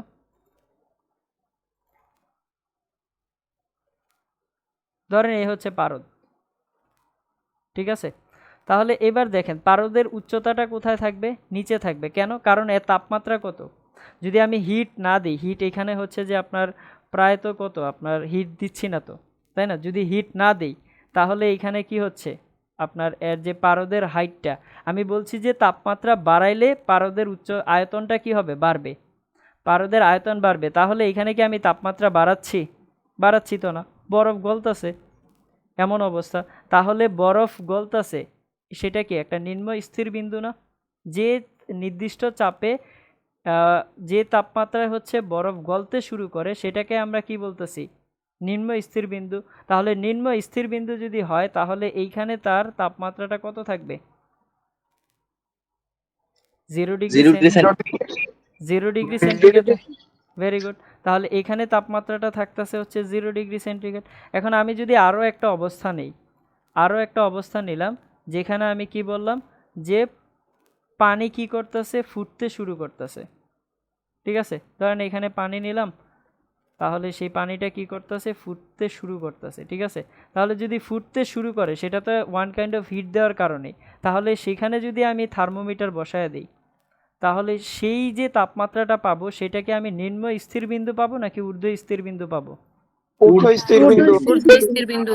ঊর্ধ্ব ঊর্ধ্ব স্থির স্থির বিন্দু বিন্দু। পাবো। তাহলে সেক্ষেত্রে এর পারদের হাইটটা কোথায় থাকবে? একদম সর্বোচ্চ উচ্চতায় থাকবে। Am I right? তাহলে এইটা হচ্ছে কি, ধরেন যে এটা হচ্ছে 100 ডিগ্রি সেন্টিগ্রেড তাপমাত্রায় তো আপনার নির্দিষ্ট চাপে কি করতে থাকে, পানি ফুটতে থাকে, তাই না? তাহলে সেই তাপমাত্রাটাকে আমরা কত বলতে পারি? 100 ডিগ্রি সেন্টিগ্রেড বলতে পারি। এখন দেখেন এক সময় কোথায় ছিল? 0 ডিগ্রিতে। পারদ উপরে উঠে গেছে কোথায়? 100 ডিগ্রিতে। এখন কথা হচ্ছে যে যে আমি তো এখানে হিট দিচ্ছি, তাই না? এখানে হিট লস হচ্ছে। এখন এখানে হিট দিচ্ছি, এখানে হিট লস হচ্ছে, এর কারণে তাপমাত্রার পরিবর্তন হচ্ছে। তাপমাত্রার পরিবর্তনের কারণে পারদের আয়তনের পরিবর্তন ঘটতেছে। এখন প্রশ্ন হতে পারে যে আপনারা বলতে পারেন যে এখানে পারদের আয়তনের পরিবর্তনটা আসলে কিভাবে হচ্ছে, তাই না? এখন কথা হচ্ছে যে দেখেন আমরা আয়তন সমান সমান কি জানি? আয়তন সমান সমান জানি তার এরিয়া ইন্টু হাইট। ক্লিয়ার? কি জানি আমরা? এরিয়া ইন্টু হাইট জানি। এখন আয়তন সমান সমান যদি এটা জানি, এখন তার এখানে যে এরিয়াটা আছে পারদের মধ্যে, অর্থাৎ এই পারদটা যে এরিয়া জুড়ে আছে, এই এরিয়ার কি কোনো পরিবর্তন হচ্ছে? না। না। তাহলে কার পরিবর্তন হবে? যদি আমি তাপমাত্রা Height. বাড়াই, তাপমাত্রা যদি বাড়াই তাহলে আয়তন কি করবে? বাড়বে। এবার আয়তনকে, এরিয়া তো কনস্ট্যান্ট, আয়তনকে বাড়তে হলে কাকে বাড়াইতে হবে? হাইটকে বাড়াইতে হবে। সেহেতু ওই হাইটটা কি করে? উপরে উঠে যায়। এইবার আমি কি করলাম? এখানে এই ছোট ছোট কতগুলা দাগ দিয়ে দিলাম। কত গড় দিলাম? এইটাকে ধরেন যে সাপোজ এটাকে আমি 0 ডিগ্রি বলতেছি, এবং এই দাগটাকে অর্থাৎ 1 2 3 4 5 করে এইভাবে করে এখানে কত ডিগ্রিতে আসলাম? 100 ডিগ্রিতে আসলাম। তাহলে এইবার আমি যদি কোনো বস্তুর তাপমাত্রা বের করতে চাই, তাহলে সেটাকে আমি যদি ধরেন যে পারদটাকে ওইখানে রেখে দিই, বা ধরেন এই থার্মোমিটারটাকে যদি ওই বস্তুর সংস্পর্শে নিয়ে আসি, তাহলে সে কি করবে? তাপ আপনার গেইন করবে, যার ফলে কি হবে? তার তাপমাত্রা বাড়বে, এবং ওই পারদটা তাপমাত্রা যদি বেড়ে যায় তার সাথে সাথে কী হবে? আয়তন ইনক্রিজ হবে। এবার যতটুকু আয়তন ইনক্রিজ হচ্ছে ততটুকুই তো আমাকে কি করবে? মেজারমেন্ট করে দেখাবে।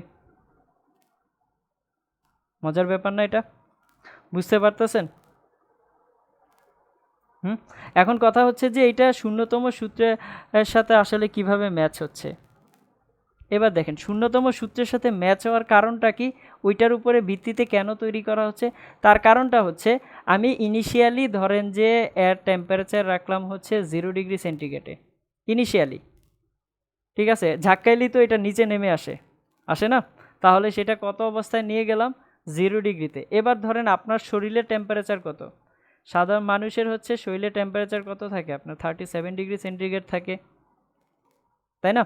তো এবার আমি যদি এই পারদটাকে আপনার শরীরের সংস্পর্শে আনি, উচ্চ তাপমাত্রার বস্তু থেকে নিম্ন তাপমাত্রার বস্তুতে যাবে। এখন কখন যাবে?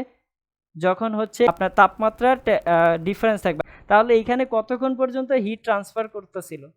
যতক্ষণ পর্যন্ত না কি অবস্থায় চলে আসে? তাপীয় সাম্য অবস্থায় না আসে ততক্ষণ পর্যন্ত। আর তাপীয় সাম্য অবস্থায় থাকলে কি হবে? হিট ট্রান্সফার অফ হয়ে যাবে। তাহলে এবার দেখেন আপনার শরীরের টেম্পারেচার কত? 37, আর ওর এই যে পারদটা এর টেম্পারেচার কত? 0 ডিগ্রি। এবার ঘটনাটা কি ঘটবে? হিট গেইন করবে, যার ফলে কি হবে? আপনার এর আয়তনটা কি হবে? বেড়ে যাবে। এবার কত পর্যন্ত বাড়বে? 37 পর্যন্ত, যার ফলে আমরা কি করব? আমাদের মেজারমেন্টটা ইজিলি দেখতে পারবো। বুঝতে পারতেছি? আসলে এই প্রসিডিওরটার উপর ডিপেন্ড করেই কি হয়? থার্মোমিটারটাকে তৈরি করা হয়। কথাটা ক্লিয়ার সবাই? কারো কোনো কনফিউশন আছে এখানে? না ভাইয়া। ওকে, এবার আসেন এই কথাগুলোই লেখা হয়েছে যে তাপগতিবিদ্যার শূন্যতম সূত্র ব্যবহার করেই কি করা হচ্ছে? থার্মোমিটার তৈরি করা হচ্ছে। ওকে, এবার তাপমিতিক ধর্মটা কি? তাপমাত্রা পরিবর্তনের সাথে সাথে কোনো পদার্থের যে ধর্মগুলো সমানুপাতিক হারে পরিবর্তিত হয় এবং যে ধর্মের পরিবর্তন লক্ষ্য করে তাপমাত্রা নির্ণয় করা যায় তাকে কি বলা হচ্ছে? তাপমিতিক ধর্ম বলা হচ্ছে। এবং তাপমিতিক পদার্থ কোনটা? তাপমিতিক পদার্থ হলো সেই পদার্থ যার তাপমিতিক ধর্মকে কাজে লাগিয়ে তাপমাত্রা নির্ণয় করা হয়, যেমনটা পারদ। ক্লিয়ার? আর যদি বলি পারদের তাপমিতিক ধর্ম কোনটা, কি হবে? স্যার পারদের তাপমিতিক ধর্ম কোনটা? ভলিউম। ভলিউম। Very good. আচ্ছা, এরপরে আসেন যে ঊর্ধ্ব স্থিরাঙ্ক। ঊর্ধ্ব স্থিরাঙ্ক কোনটা? স্বাভাবিক চাপে যে তাপমাত্রায় বিশুদ্ধ পানি ফুটতে শুরু করে সেটাকে আমরা কি বলতেছি? ঊর্ধ্ব স্থিরাঙ্ক বলতেছি। এটা অনেকগুলো নাম আছে, ঊর্ধ্ব স্থির বিন্দু বলা যায়, স্টিম বিন্দু বলা যায়, স্ফুটনাঙ্ক বলা যায়, ঠিক আছে? আর নিম্ন স্থিরাঙ্ক কোনটা? স্বাভাবিক চাপে যে তাপমাত্রায় বিশুদ্ধ বরফ গলতে শুরু করে তাকে কি বলা হয়? থার্মোমিটারের নিম্ন স্থিরাঙ্ক বা নিম্ন স্থির বিন্দু অথবা বরফ বিন্দু অথবা গলনাঙ্ক, যাই বলেন, সবগুলো একই কথা। এবার আসেন যে পারদ থার্মোমিটারে পারদ ব্যবহারের সুবিধাটা কি, যেটা একটু আগে বলে আসছেন একটা সুবিধা, ঠিক আছে? এটাকে আরও বিভিন্নভাবে লেখা যায়। যেমন হচ্ছে পারদের হিমাঙ্ক যদি বলি সেটা হচ্ছে -39 ডিগ্রি সেন্টিগ্রেড, আর পারদের স্ফুটনাঙ্ক হচ্ছে কত? 357 ডিগ্রি সেন্টিগ্রেড, 357 ডিগ্রি সেন্টিগ্রেড। তার মানে এইটার রেঞ্জটা কত? এত থেকে এতর মধ্যে। তার মানে এর রেঞ্জ তো এত থেকে এতর মধ্যে থাকলে এটা দিয়ে যে কোনো এর মধ্যবর্তী যে কোনো কিছুই তো খুব ভালোভাবে মেজারমেন্ট করা যায়, ঠিক না?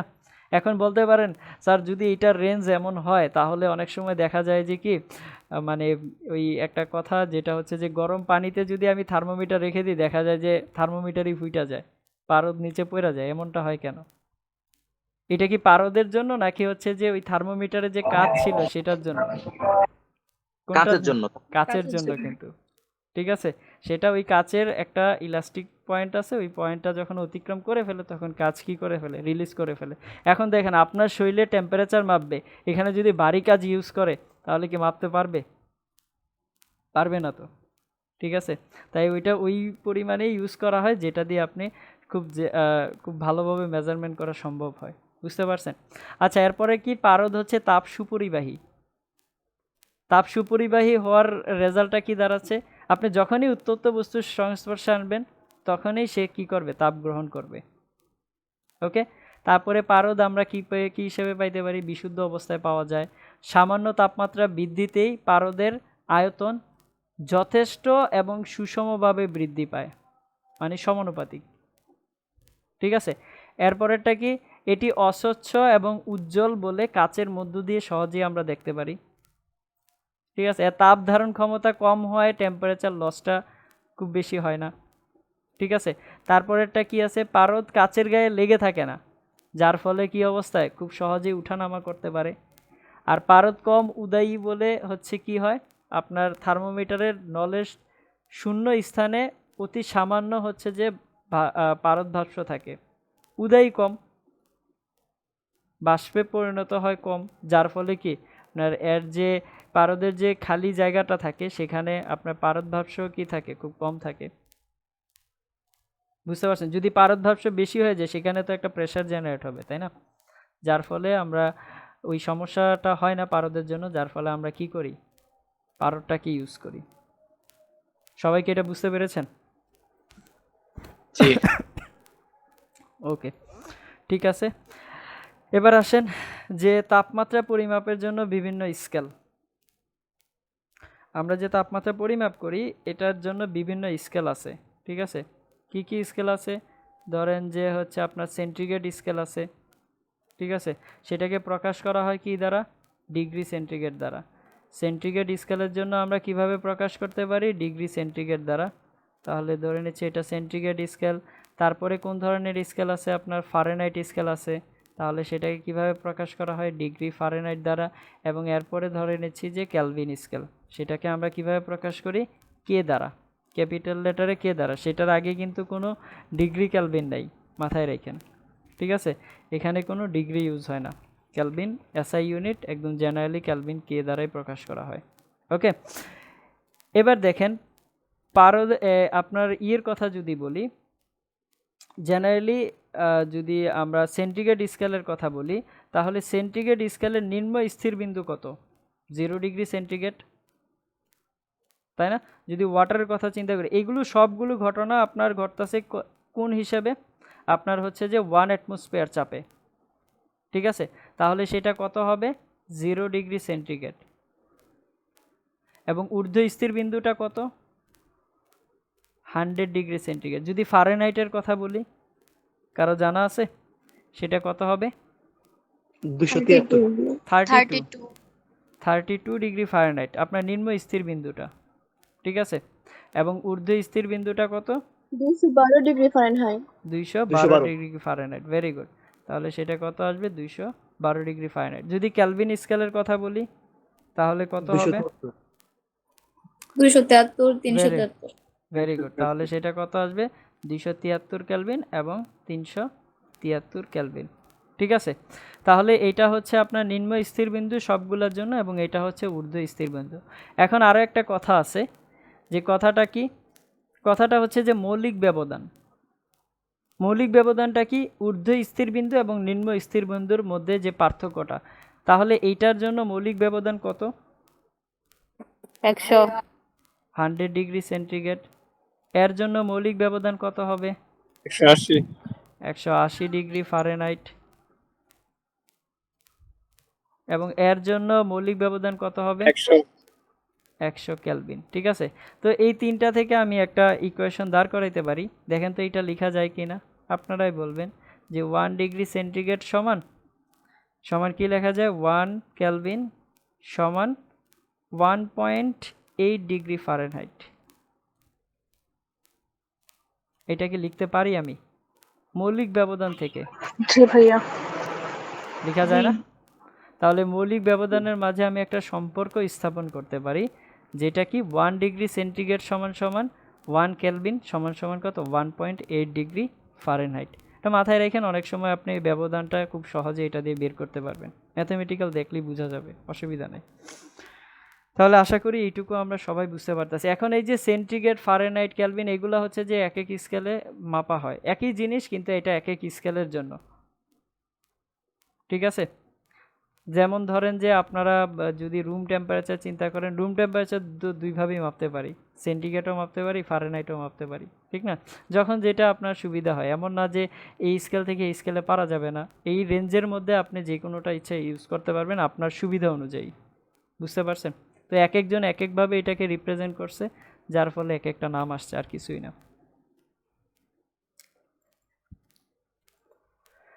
এবার আসেন তাপমাত্রা পরিমাপের বিভিন্ন স্কেলের মধ্যে সম্পর্ক। বিভিন্ন স্কেল বলতে আমরা কি বুঝতেছি? Centigrade scale, Fahrenheit scale, Kelvin scale, Romer scale, ঠিক আছে? এই সব স্কেলগুলোর সাথে একটা সম্পর্ক আছে, সেগুলো আসলে কিভাবে মেজারমেন্ট করা যায় সেটা একটু বোঝার চেষ্টা করি। ধরেন আপনি যদি কোনো স্কেল, একটা এক্সট্রা স্কেলের নাম ধরতেছি, ধরেন এক্স স্কেল, ঠিক আছে? সেটা যে কোনো স্কেল হইতে পারে, ওকে? স্কেলের নাম কি দিচ্ছি? যে এক্স টাইপের এক্স স্কেল, সেটা যে কোনো কিছু হতে পারে। এখন এই স্কেলের জন্য যদি আমি রিড নিতে চাই, তাহলে আসলে কিভাবে রিড নিতে পারবো? এই স্কেলের রিডিংটা কি আসবে? রিডিং দিবে হচ্ছে আপনার কত হবে? যে এক্স ওই স্কেলের পার্ট মাইনাস ফ্রিজিং পয়েন্ট বলতে পারেন, অথবা নিম্ন স্থির বিন্দু বলতে পারেন, ঠিক আছে? যা ইচ্ছা বলতে পারেন, অসুবিধা নেই। বা এক্স সাইজ বলতে পারেন। কোনটা লিখলে সুবিধা হবে? এক্স সাইজ লিখবো নাকি ফ্রিজিং লিখবো? আইসি লিখুন। আচ্ছা, আইসি লিখলাম। তাহলে কি লিখবো? যে এক্স স্কেল যদি হয় তাহলে সেটা কি? এক্স ওই স্কেলের পার্ট মাইনাস কি হবে? এক্স সাইজ ডিভাইডেড বাই কি হবে? আপনার হচ্ছে স্টিম মানে কি? ঊর্ধ্ব স্থির বিন্দু যেটা। তাহলে এক্স স্টিম পয়েন্ট মাইনাস কি আসবে? এক্স সাইজ হবে। অর্থাৎ আমরা ওই স্কেলের পার্ট থেকে যদি নিম্ন স্থির বিন্দু ডিভাইডেড বাই কি করি? ডিভাইডেড বাই হচ্ছে ঊর্ধ্ব স্থির বিন্দু থেকে নিম্ন স্থির বিন্দুটা বাদ দিই, তাহলে ওইটার আমরা রিডিংটা পাবো। বুঝতে পেরেছেন? এবং অলওয়েজ মাথায় রাখবেন, এই যে আমরা এক্স আইসের কথা বলতেছি এবং এক্স স্টিমের কথা বলতেছি, এইগুলা কোন চাপে? কত চাপে বলেন তো? 180 1 অ্যাটমসফিয়ার চাপে, ঠিক আছে? অলওয়েজ এটা মাথায় রাখবেন কিন্তু। তাহলে সেইটা কত হবে? লিখেও দিচ্ছি যে অফ ওয়াটারের জন্য কত হবে? 1 অ্যাটমসফিয়ার চাপ at 1 atm, ঠিক আছে? মাথায় রাখবেন এটা। ঠিক আছে। তো এখান থেকে এই জিনিসটাকে আমরা আরও একভাবে লিখতে পারি, সেটা কি, ধরেন যে আমরা তো সেন্টিগ্রেড স্কেলের নিম্ন স্থির বিন্দু ঊর্ধ্ব স্থির বিন্দু জানি, এবং সেন্টিগ্রেডের জন্য সেটা পার্ট কত, সি।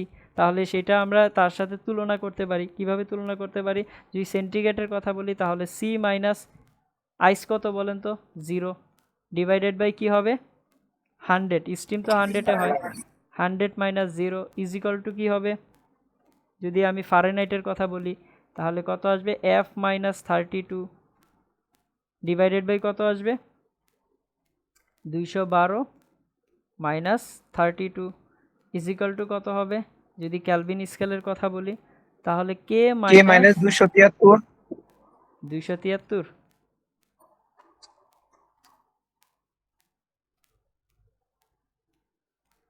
ডিভাইডেড বাই কি হবে, 373 373 মাইনাস 273 ইজ ইকুয়াল টু কি হবে, কনস্ট্যান্ট।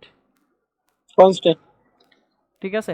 আচ্ছা এবার দেখেন এটাকে যদি আমি এই স্কেলের সাথে, অজানা স্কেলের সাথে, এক্স মানে কি ছিল, আমার একটা অজানা স্কেল, আমি জানি না যেটা, এই স্কেলটার সাথে তুলনা করি তাহলে কিভাবে লেখা যায়।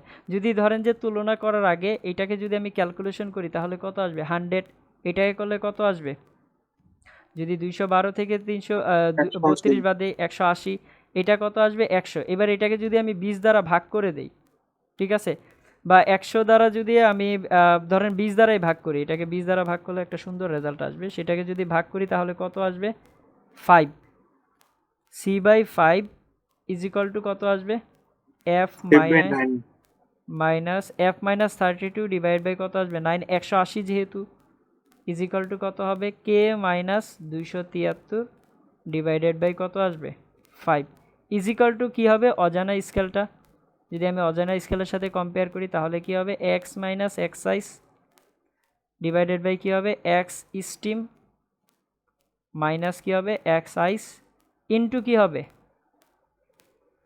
20 হবে না, দেখেন 20 মাল্টিপ্লাই করে দেন, এখানে আগের মতো অবস্থা, বোঝা যাচ্ছে? জি ভাইয়া। সবাই ক্লিয়ার? এটা একটু মাথায় রাখতে পারেন যে এটা হচ্ছে যে স্কেলটাকে এইভাবেই আসলে রিপ্রেজেন্ট করা হয় বা এইভাবেই আমরা মেজারমেন্ট করি। কথা বুঝতে পেরেছেন? তো এটা আপনারা মাথায় রাখতে পারেন, মাথায় রাখলে আশা করি সমস্যা হবে না। ভাই আগের slide দিবেন? নেন আগের স্লাইড।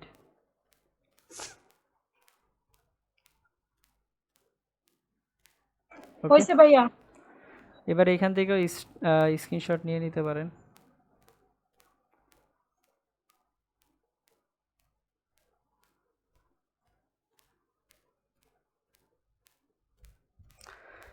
ক্লিয়ার? কারো কোনো প্রবলেম আছে এগুলোর মধ্যে? ওকে, তাহলে আসেন এবার আমরা কিছু ম্যাথামেটিক্যাল প্রবলেম দেখি। যে বলা আছে এটা একদম কমন একটা প্রশ্ন, ঠিক আছে, যে কোন তাপমাত্রায় সেলসিয়াস ও ফারেনহাইট একই সংখ্যা প্রকাশ করে, বের করা সম্ভব না? কার কার সাথে কম্পেয়ার করতে হবে বলেন তো, সেলসিয়াসের সাথে ফারেনহাইটের, তাহলে সেলসিয়াসের সাথে ফারেনহাইটের কম্পেয়ার করে এটা রেজাল্টটা ফাইন্ড আউট করা সম্ভব কিনা? সম্ভব। বলা হয়েছে যে কোন তাপমাত্রায়, ধরে নেন আমি তাপমাত্রাটা এক্স ধরে নিচ্ছি, সেলসিয়াস এবং ফারেনহাইট কি করবে, একই তাপমাত্রা প্রদর্শন করবে, তাহলে এক্স ধরে নিলাম। তাহলে আমরা কি জানি, C by 5 is equal to কত হবে, এফ মাইনাস 32 ডিভাইড বাই 9। এবার এই সি এবং এফের জায়গায় এক্স বসাইলে ভ্যালুটা আসবে না। এটা আসলে করায় দেওয়ার মতো কোনো ম্যাথ না, তারপরও চ্যাপ্টার শুরু যেহেতু সিম্পল জিনিস দেখাইতে হয়। এটা ক্যালকুলেশন করলে কত আসে, -40, মাইনাস থাকবে একটা, হ্যাঁ, -40 আসে। তাহলে যে -40 আসে দ্যাট মিন্স আমরা কি বুঝতে পারি যে -40 ডিগ্রি সেন্টিগ্রেড তাপমাত্রা অথবা -40 ডিগ্রি ফারেনহাইট তাপমাত্রায় কি হবে, সেলসিয়াস এবং ফারেনহাইট স্কেল একই সংখ্যা প্রদর্শন করবে। বুঝতে পেরেছেন? 40 কিন্তু অপশনেও থাকে, আপনি ভুল করে যে রেজাল্টটা বের করবেন সেই রেজাল্টটা কিন্তু আপনার অপশনেও থাকবে, সো বি কেয়ারফুল। হ্যাঁ, যিনি বলেছেন। এবার এটা সলভ করেন, এটা বুয়েটে আসা একটা ম্যাথ, সলভ করে দেখেন তো পারা যায় কিনা। যে এক রোগীর দেহের তাপমাত্রা একটি ত্রুটিপূর্ণ থার্মোমিটারের সাহায্যে মেপে 45 ডিগ্রি সেন্টিগ্রেড পাওয়া গেল। যদি এ থার্মোমিটারে বরফ বিন্দু ও বাষ্প বিন্দু যথাক্রমে 3 ডিগ্রি সেন্টিগ্রেড এবং 107 ডিগ্রি সেন্টিগ্রেড পাওয়া যায়, তাহলে রোগীর দেহের প্রকৃত তাপমাত্রা ফারেনহাইট স্কেলে কত হবে নির্ণয় করো। পারা যাবে না? এটা কার কার সাথে কম্পেয়ার করবেন বলেন তো, জাস্ট মুখে বলেন, এরপরে পরে সলভ করব। কার কার সাথে কম্পেয়ার করতে হবে? যেহেতু ফারেনহাইট স্কেল বলা আছে, তার মানে ফারেনহাইটের সেলসিয়াস সাথে, আর ফারেনহাইট। হ্যাঁ সেলসিয়াস এবং সেন্টিগ্রেড আর ফারেনহাইট। ফারেনহাইট, ঠিক আছে। তাহলে সেটা ত্রুটিপূর্ণ থার্মোমিটার, তার মানে কিন্তু এক্সাক্ট থার্মোমিটার না কিন্তু, তাই না? তাহলে আপনাকে কি করতে হবে, ওই যে এটাকে ধরে নেন টি থিটা, যেটা হচ্ছে ত্রুটিপূর্ণ ছিল, তাহলে সেটা কত আসবে? আর যদি আপনারা সেন্টিগ্রেডে মাপেন তাহলে টি থিটা মাইনাস হচ্ছে কত আসবে, steam point, am I right? তাহলে সেটা আইস পয়েন্ট হবে, তাই না? তাহলে আইস ডিভাইড বাই কি আসবে, টি স্টিম মাইনাস কত, টি আইস, সমান সমান কি হবে, কার সাথে কম্পেয়ার করবো আমরা? ফারেনহাইটের সাথে। তাহলে এফ মাইনাস 32 ডিভাইডেড বাই কত আসবে, 212 মাইনাস 32। তাহলে এটা ক্যালকুলেশন করলে পাওয়া যাবে না? এটা সলভ করা এখন দরকার নেই, জাস্ট বুঝে রাখেন যে এক্স আইস তো আমাকে দেওয়াই আছে, এই যে টি আইস যেটা ছিল এটাই তো এক্স, তাই না? তো এক্সটা আমরা টি দিয়ে প্রকাশ করলাম, এটা তো আমরা জানি, অসুবিধা কি? তাহলে এটাকে আমরা এখানে বসাবো আর এটা এখানে বসাবো, দেন এটা তো আমরা জানি কত পাওয়া গেছে, 45। তাহলে এফ এর মানটা কি পাওয়া যাবে কি না? পারা যাবে না এটা? জি ভাইয়া। তাহলে এটা একটা স্ক্রিনশট নেন, বাসায় করে ফেলবেন এটা।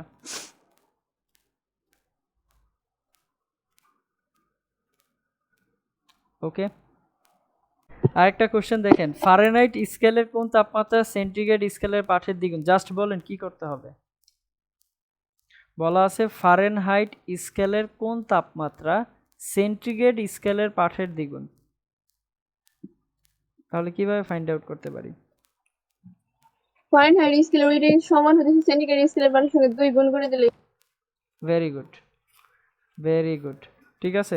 তার মানে ফারেনহাইটটাকে যদি ধরেন যে আমরা সেন্টিগ্রেড স্কেলটাকে যদি এক্স ধরি, সেন্টিগ্রেডটাকে যদি এক্স ধরি, তাহলে ফারেনহাইটটা কি হবে, যেহেতু দ্বিগুণ বলছে 2x। এবার এই দুইটার 2x সাথে কম্পেয়ার করলে কি অ্যান্সার আসবে না? কি হবে, c/5 is equal to f minus 32 divide by 9। তাহলে ভ্যালু বসালেই তো হয়ে যাচ্ছে। স্ক্রিনশট নেন, এটা কুয়েটে আসা একটা প্রশ্ন। এগুলো থেকে সিম্পল সিম্পল জিনিস আছে, জাস্ট কম্পেয়ার করতে বলা হয়, বুঝছেন? আর কিছু না, এগুলো কঠিন কিছু না। হয়েছে স্ক্রিনশট নেওয়া? জি ভাইয়া। আচ্ছা, তারপরটা দেখেন, কোন তাপমাত্রায় সেলসিয়াস ও ফারেনহাইট স্কেলে পড়লে 20 ডিগ্রি পার্থক্য হয়? এটা এখন করেন, প্রশ্ন আপনাদের সামনে, এটা একবার ট্রাই করেন। এখানে কম্পেয়ারটা কার কার হবে, সেলসিয়াস আর ফারেনহাইট, এইটা সবাই ক্লিয়ার। প্রশ্ন দেখার সাথে সাথে এটা ক্লিয়ার। এবার পার্থক্যের হিসাবটা আপনারা কিভাবে ক্যালকুলেশনে আনবেন, এইটুকু সবাই তো ক্লিয়ার, তাই না? যে ভাইয়া minus 65 degree centigrade. 85 degree Fahrenheit. ভাইয়া minus 65 degree centigrade. Very good, minus 65 আর minus 85 Fahrenheit, very good. Mute করে দিন, থ্যাংক ইউ, হয়েছে, যিনি পেরেছেন। তাহলে এটা কি আসবে, f মাইনাস 32 ডিভাইড বাই 9। এইটা ক্লিয়ার যে এই দুইটার সাথে কম্পেয়ারটা হচ্ছে। ওয়েল, এইবার প্রশ্নটাতে কি বলা আছে যে সেলসিয়াস ও ফারেনহাইট স্কেলে পড়লে পার্থক্য কত হয়, 20 ডিগ্রি, তাই না? তাহলে আপনারা বলতে পারেন যে এখানে f সমান সমান কি হবে, পার্থক্য হবে। এখন পার্থক্য প্লাসেরও হইতে পারে মাইনাসেরও হইতে পারে। দেখেন তো এটা লেখা যায় কিনা, f is equal two c plus minus 20 লেখা যায়? যেহেতু বলা হয়েছে যে এদের পার্থক্যটা এরকম হয়, আপনি চাইলে বলতে পারেন যে স্যার আপনি এটা বলছেন কেন, এটা বলতে পারলেন না, বলেন, অসুবিধা কি, সমস্যা আছে? যেহেতু পার্থক্যের কথাই বলা হয়েছে, তাহলে প্লাসেরও হইতে পারে মাইনাসেরও হইতে পারে। এবার ভ্যালু বসান, ভ্যালু বসালে যা আসে তাই অ্যান্সার। পারা যাবে এটা ক্যালকুলেশন কর। কি হবে দেখেন তো, যদি আমি এটাকে ক্যালকুলেশন করি তাহলে c/5 প্রথমটা দিয়ে যদি করি তাহলে কত আসবে, f-32 ডিভাইড বাই 9, তাহলে f এর ভ্যালু কত, c +-20 ডিভাইড বাই কত 9। এবার ক্যালকুলেশন, একবার প্লাস ধরে অ্যান্সার বের করবেন, একবার মাইনাস ধরে অ্যান্সার বের করবেন। এটা কি করে দিতে হবে নাকি বাসায় করতে পারবেন? -30 -30 আসছে বলে এটা ক্যালকুলেশন করলে স্যার আমি আনসার বলি নাই তো। ও আচ্ছা, অ্যান্সার বলেন নাই আপনি। যাই হোক, এটা প্লাস মাইনাস ধরে হিসাব করে ফেললে তো হচ্ছে। একটা কথা বলি, হ্যাঁ বলেন। এই সমীকরণটাকে সহজভাবে লেখা যায় না? x মানে সেলসিয়াস আর ফারেনহাইটের সমীকরণটাকে x = 32 + 1.8 into x লিখা যায়, এভাবে লিখা যায়, ঠিক আছে। এবার মিউট করে দেন। লিখা যায়, অসুবিধা ভাই নেই। -32 লিখবো না? কোনটা? হ্যাঁ -32 লিখবেন, অবশ্যই লিখবেন। এইটা বলতেছিলেন এতক্ষণ। আচ্ছা এবার আসেন যে ওই যে ওর কথাটাতে, এখন ইকুয়েশন বাড়ানো যায়। আপনি চাইলে এক একভাবে একটা ইকুয়েশনকে ফরম্যাটে আনতে পারেন, অসুবিধা নেই। আপনি যেটা বলছেন ওইটাও ঠিক আছে, বাট আপনি এত ইকুয়েশন ফিজিক্সে মাথায় নিয়ে কি করবেন? আমার কথা হচ্ছে যে যেটা বেসিক সেটা মাথায় রাখেন, এরপরে বেসিকটা দিয়ে আগান। আমি তো এই ইকুয়েশনও আপনাদের মুখস্থ করতে বলতাম না, কিন্তু এটা হচ্ছে যে আপনার এই ইকুয়েশনটা হচ্ছে আপনার ফরম্যাট অনুযায়ী, এটা আর কি এক্সপেরিমেন্টাল একটা ল। যেহেতু আপনার এক্সপেরিমেন্টাল ল, এটাকে তো আর চেঞ্জ করা যাচ্ছে না বা ওইভাবে করে ক্যালকুলেশন করা যাচ্ছে না, ডিরেক্টলি এইভাবেই আনতে হয়, ক্যালকুলেশন করতে হয়। তাই একটাই মাথায় রাখেন, ওইভাবে করে করা যাবে, তাহলে আপনার মাথায় ইকুয়েশনের সংখ্যা বৃদ্ধি পাইল। যদি আপনি ওইটা তাড়াতাড়ি করতে পারেন, বাট আপনি যদি এইভাবেও শিখেন এটাও কিন্তু দেরি হবে না। ক্লিয়ার? যিনি প্রশ্নটা করেছেন বুঝতে পেরেছেন? ভাই আমি চ্যাট বক্সে লিখি, আমার এখানে কথা বলতে সমস্যা হবে, বৃষ্টি তো। আচ্ছা আচ্ছা ঠিক আছে, অসুবিধা নাই। ওকে, তাহলে চলেন আমরা, এটা তো ক্যালকুলেশন করা যাবে, বাকিটা করে ফেলবেন, তাহলে আপনার অ্যান্সার যা আসে তাই। ঠিক আছে, নেক্সট, পানির তৈয়দীয় বিন্দু। এই কনসেপ্টটা ভালো করে বোঝার চেষ্টা করি। যিনি একটু আগে প্রশ্ন করেছিলেন যে ওই যে প্রেশারের পরিবর্তন করলে এটা করলে আসলে কি হচ্ছে, যদি প্রেশার সেম না রাখি, এই কনসেপ্টটা দ্বারা আপনারা এখন এটা ক্লিয়ার হয়ে যাবেন। সবাই মনোযোগ দিবেন, ঠিক আছে? পানির তৈয়দীয় বিন্দু বলতে কি বুঝি আগে এটা বোঝার চেষ্টা করি। পানি কয়টা অবস্থায় থাকতে পারে বলেন তো?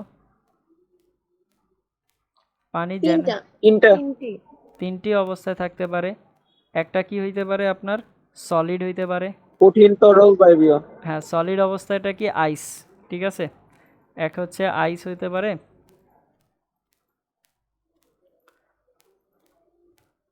আইস, এবং ওই আইস অবস্থাটাকে আমরা কি বলতাছি, সলিড। তারপরে কি হইতে পারে, লিকুইড। লিকুইড অবস্থাটা কি, ওই যে ওয়াটার, ওয়াটারের অবস্থাটাকে, ফেসটাকে আমরা বলতাছি হচ্ছে লিকুইড। লিকুইড। তারপরে হচ্ছে কি আপনার ভ্যাপর, মানে হচ্ছে ভাস্প, তাহলে সেটাকে আমরা কি বলতাছি, গ্যাসীয় স্টেট। ওকে, এই তিনটা স্টেটে কি করতে পারে, পানি থাকতে পারে, ঠিক আছে। এখন আমরা জানি এই তিনটা স্টেট একে অপরের সাথে ইন্টারচেঞ্জও হইতে পারে, তাই না? কিভাবে, যেমন আমি যদি কি করি, তাপ দিই, তাহলে তাপ দিলে কি হবে, সলিড থেকে লিকুইডে যাবে পানি। আবার আরও যদি তাপ দিই তাহলে লিকুইড থেকে কি হবে, গ্যাসে পরিণত হবে, তাই না? অর্থাৎ পানি কি হইতে পারে, সলিড থেকে লিকুইডে যাইতে পারে তাপ দেওয়ার ফলে। তারপরে হচ্ছে যে লিকুইড থেকে আবার কোথায় যেতে পারে, গ্যাসীয় স্টেটেও যাইতে পারে। এটা কখন, যখন আমি তাপ দেব। যদি তাপ আমি কি করি, সরায় নেই, ঠান্ডা করতে থাকি, তাহলে কি হবে, গ্যাস থেকে কি হবে, লিকুইডে যাবে, আবার লিকুইড থেকে কি হবে, সলিডে যাবে। এগুলো তো আমরা জানি, জেনারেল কথা। এই যে আপনার অবস্থার পরিবর্তন হচ্ছে তাপ দেওয়ার ফলে, তাপ দেওয়ার ফলে কি হচ্ছে, অবস্থার পরিবর্তন হচ্ছে, এটাকে আমরা কি বলি, ফেজ ট্রানজিশন বলি বা অবস্থার পরিবর্তন বলি, ঠিক আছে। এখন এই ফেজ ট্রানজিশনটা আপনার একটা গ্রাফের মাধ্যমে প্রকাশ করা যায়। এই গ্রাফের যে ভ্যালুটা আসছে বা এই গ্রাফের যে পয়েন্টগুলো আসছে, টোটালি এক্সপেরিমেন্টাল পয়েন্ট, ঠিক আছে, এক্সপেরিমেন্টাল করা হয়েছে, দেন সেই পয়েন্টগুলো এভাবে পাওয়া হয়েছে। ঠিক আছে, এখন আমরা একটু আগে বলে আসছি যে এগুলো আসলে ঘটনাগুলো কিভাবে ঘটতেছে, যখন প্রেশারটাকে কি অবস্থায় রাখা হয়, 1 অ্যাটমসফিয়ার, তাই না? যদি আমি বলি সলিড স্টেট হচ্ছে আপনার 0 ডিগ্রি সেন্টিগ্রেড, বরফ গলতে শুরু করে, সেটা হচ্ছে আপনার সলিড, তাহলে সেখানে অবশ্যই কি প্রেশারের কথা আসবে, স্বাভাবিক চাপে, ঠিক না? সেটা কত, 1 অ্যাটমসফিয়ার। এখন আমি জেনারেল যদি কথা বলি এবং সেটা যদি আমি গ্রাফে প্রকাশ করতে চাই, তাহলে সেইটা কেমন দাঁড়াবে? তার মানে সেটা কার কার মধ্যবর্তী গ্রাফ হবে, প্রেশার এবং টেম্পারেচার, এই দুইটার মধ্যবর্তী গ্রাফ হবে, ঠিক না? তাহলে যদি আমি ধরেন যে প্রেশার এবং টেম্পারেচারের মধ্যবর্তী গ্রাফ আঁকি, এবং এখানে যদি আমি দুইটা স্টেট নিয়ে চিন্তা করি, কোন কোন স্টেট নিয়ে চিন্তা করব, লিকুইড এবং গ্যাস, এই দুইটা স্টেট নিয়ে যদি চিন্তা করি, তাহলে ঘটনাটা কি দাঁড়াবে সেটা একটু বোঝার চেষ্টা করি। আমি এটা অপোজিট পেজে দেখাচ্ছি, তাহলে দুইটা একসাথে দেখাইতে পারবো। ঠিক আছে, দেখেন এইখানে আমি এটা বলতেছি কি কি কার কার মধ্যবর্তী গ্রাফের মধ্যে দেখাবো, লিকুইড এবং গ্যাস, লিকুইড গ্যাস এই দুইটা স্টেটের মধ্যে, তাহলে এইখানে কি হবে, প্রেশার এবং এটা হবে টেম্পারেচার। ঠিক আছে, এবার দেখেন এইটার যখন গ্রাফটা পাওয়া গেছে, গ্রাফটা লুক লাইক এমন পাওয়া গেছে, ক্লিয়ার? এটা একদম টোটালি এক্সপেরিমেন্টাল, টোটালি কি এক্সপেরিমেন্টাল একটা কার্ভ, আপনার এক্সপেরিমেন্ট করার সাহায্যে এইটা পাওয়া গেছে, ক্লিয়ার? আচ্ছা, এবার দেখেন এইটার হচ্ছে বাম পাশটাকে আমরা বলতেছি ওয়াটার বা লিকুইড স্টেট, ওয়াটার অথবা লিকুইড স্টেট, এবং এটার যে ডান পাশের যে স্টেটটা সেটাকে বলা হচ্ছে ভেপর, মানে হচ্ছে গ্যাসীয় স্টেট। এখন এইটা থেকে একটু চিন্তা করেন, কি চিন্তা, সেটা হচ্ছে যদি আমি তাপমাত্রা বাড়াই, এখন এটা কেন এভাবে হয়েছে একটু ধারণা পাওয়া যাবে। দেখেন আমি যদি তাপমাত্রা বাড়াই, তাপমাত্রা বাড়ানোর অর্থটা কি দাঁড়াচ্ছে, আমি কোন দিকে যাব, ডান দিকে যাব।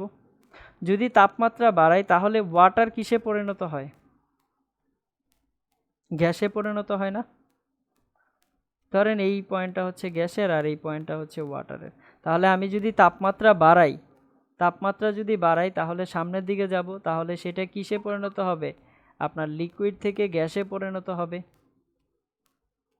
তাপমাত্রা এখন আমি কিভাবে বাড়াবো, ধরেন আমি চাপটাকে স্থির রেখে বাড়াবো, তাহলে চাপটাকে স্থির রেখে কিভাবে বুঝাইতে পারি, দেখেন তো এইখানে চাপ কি স্থির না? যদি আমি এইভাবে করে তাপমাত্রাটা বাড়াই তাহলে এখানে চাপের কি কোনো পরিবর্তন হচ্ছে, হচ্ছে না। চাপের অ্যাক্সিস কোনটা, ওয়াই অ্যাক্সিস বরাবর, আমি কি ওয়াই অ্যাক্সিস বরাবর ওঠানামা করতেছি না, তার মানে আমি চাপটাকে কি রাখছি, স্থির রাখছি। এবার চাপটাকে স্থির রেখে যদি আমি সামনের দিকে আগাই তাহলে সেখানে কি হচ্ছে, আমার লিকুইডটা আস্তে আস্তে গ্যাসে পরিণত হচ্ছে, অর্থাৎ লিকুইড স্টেট থেকে আমি গ্যাসীয় স্টেটে যাইতে পারি। এখন আপনি বলেন যে যদি উল্টা করেন, যদি তাপমাত্রা কমান তাহলে কি আমি আবার লিকুইড স্টেটে যাইতে পারবো? অবশ্যই যেতে পারবো। আমি চাপটাকে কি করছি, স্থির অবস্থায় রাখছি, স্থির রেখে আমি কি করছি, টেম্পারেচারটাকে কমাই দিছি, তাহলে সেক্ষেত্রে কি হচ্ছে, গ্যাসীয় স্টেটটা কোথায় যাচ্ছে, আবার লিকুইড স্টেটে যাচ্ছে, ক্লিয়ার? এবার একটা কাজ হইতে পারে না যে আমি তাপমাত্রাটাকে স্থির রাখবো, প্রেশারটাকে চেঞ্জ করব, হইতে পারে কি না? অবশ্যই হইতে পারে। তাহলে আমি এবার কি করব, যে তাপমাত্রাটাকে স্থির রাখবো, তাপমাত্রাটাকে স্থির রাখা আমি কি করব, তাপমাত্রাটা স্থির থাকবে কখন, যদি আমি এইভাবে কিছু করি, তাহলে এইখানে তাপমাত্রাকে আমি ডানে বামে যাচ্ছি না, তাহলে এইখানে তাপমাত্রা কি অবস্থায় আছে, স্থির অবস্থায় আছে, আমি প্রেশার বাড়াচ্ছি। তাহলে যদি তাপমাত্রা স্থির রেখে প্রেশার বাড়াই তাহলে গ্যাসীয় অবস্থা থেকে কোন স্টেটে যাওয়া যায়, লিকুইড স্টেটে, বুঝতে পারতেছেন? তো সেক্ষেত্রে আপনি কি করতে পারবেন, গ্যাসীয় তাপমাত্রায় কিন্তু কোনো পরিবর্তনই করেন নাই, তাপমাত্রা কনস্ট্যান্ট, বাট আপনি প্রেশারটাকে যখন কি করতেছেন, বাড়াইতেছেন, তখন গ্যাস কিসে পরিণত হয়েছে, লিকুইডে পরিণত হয়েছে, তরলে পরিণত হয়েছে, বোঝা যাচ্ছে? আবার যদি আপনি কি করেন, প্রেশারটাকে কমায় দেন, তাপমাত্রা স্থির কিন্তু আমি তাপমাত্রার কোনো চেঞ্জই করি নাই, প্রেশারটাকে কমায় দিছি, তাহলে লিকুইড কিসে আসছে, গ্যাসীয় স্টেটে আসছে। তার মানে এইখানে গ্যাস এবং এই প্রেসার এবং টেম্পারেচার এই দুইটার মধ্যে কি আছে, একটা রিলেশন আছে। তার মানে আমি যেই কথাগুলো এতদিন বলে আসছি যে পানির হচ্ছে যে আইস যে পয়েন্টটা, সেই পয়েন্টটা কত, 0°C, তাহলে সেটা কার সাপেক্ষে বলতেছি, ওই প্রেশারটাকে আমি স্থির রেখে বলতেছি 0°C, মানে আমি টেম্পারেচারটা নিয়ে চিন্তা করতেছি। তাহলে প্রেশারটা কি রাখছিলাম আমি, অবশ্যই একটা কনস্ট্যান্ট ভ্যালু রাখছিলাম। যদি সেখানে প্রেশারটাকেও পরিবর্তন করতাম তাহলে কি আমি বলতে পারতাম যে সেটা হচ্ছে 0°C হবে পানির আইস না। পয়েন্ট? পারতাম না কিন্তু। ঠিক আছে, তাহলে আরও একটা এক্সাম্পল দেখি বা আরও একটা গ্রাফ দেখব। ঠিক আছে, তাহলে এই হচ্ছে একটা গ্রাফের কথাবার্তা। এবার সেকেন্ড গ্রাফটা কার কার মধ্যে আঁকবো? সেকেন্ড গ্রাফটা আঁকবো ধরেন যে আমি, আচ্ছা এইখানে আরও একটা কথা বলা যায়, সেই কথাটাও আমি বলে নেই। সেটা হচ্ছে কি, আপনার এই যে আপনার লিকুইড থেকে গ্যাসে যাচ্ছি, এগুলো আপনার 9-10-এ পড়ে আসছেন, এখন এটা না বললেও হয়তো, তারপরেও যেহেতু বলতেছি বলেই ফেলি, যে এই যে আমরা লিকুইড থেকে কোন স্টেটে যাচ্ছি, লিকুইড থেকে গ্যাসীয় স্টেটে যাচ্ছি, এই ঘটনাটাকে কি নামে ডাকা হয় জানেন? ভ্যাপোরাইজেশন, মানে বাষ্পীকরণ। শুনেছেন নামটা? জি জি ভাইয়া। জি ভাইয়া। এটাকে কি বলা হয়? বাষ্পীকরণ বলা হয়। আবার এই যে আমি কি করতেছি, গ্যাসীয় স্টেট থেকে লিকুইড স্টেটে আসতেছি, এটাকে কি নামে ডাকা হয়? এটাকে বলা হয় ঘনীভবন। ঘনীভবন বা কনডেনসেশন। Very good, ঘনীভবন।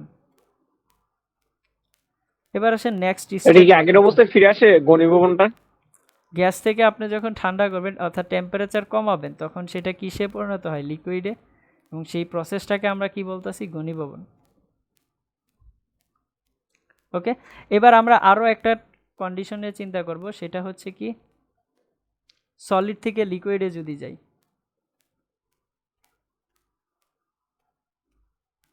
বা লিকুইড থেকে সলিড, এই প্রশ্নটা কেউ করে না যে এটা কার্ভটা কেন এমনটা হয়েছে। এটা টোটালি এক্সপেরিমেন্টাল একটা কার্ভ। ঠিক আছে, এক্সপেরিমেন্ট করে এই বিন্দুগুলো বসায়া পরে এটা পাওয়া গেছে। আপনাকে যদি এই কার্ভটার ব্যাখ্যাটা দিতে হয় আমাকে, তাহলে আমাকে এক্সপেরিমেন্ট করে ওই পয়েন্টগুলো বসাইতে হবে, দেন আপনাকে দেখাইতে হবে যে এটা হচ্ছে এটা। যেমন আমরা y=mx বলি না, সেটা কেমন বলি?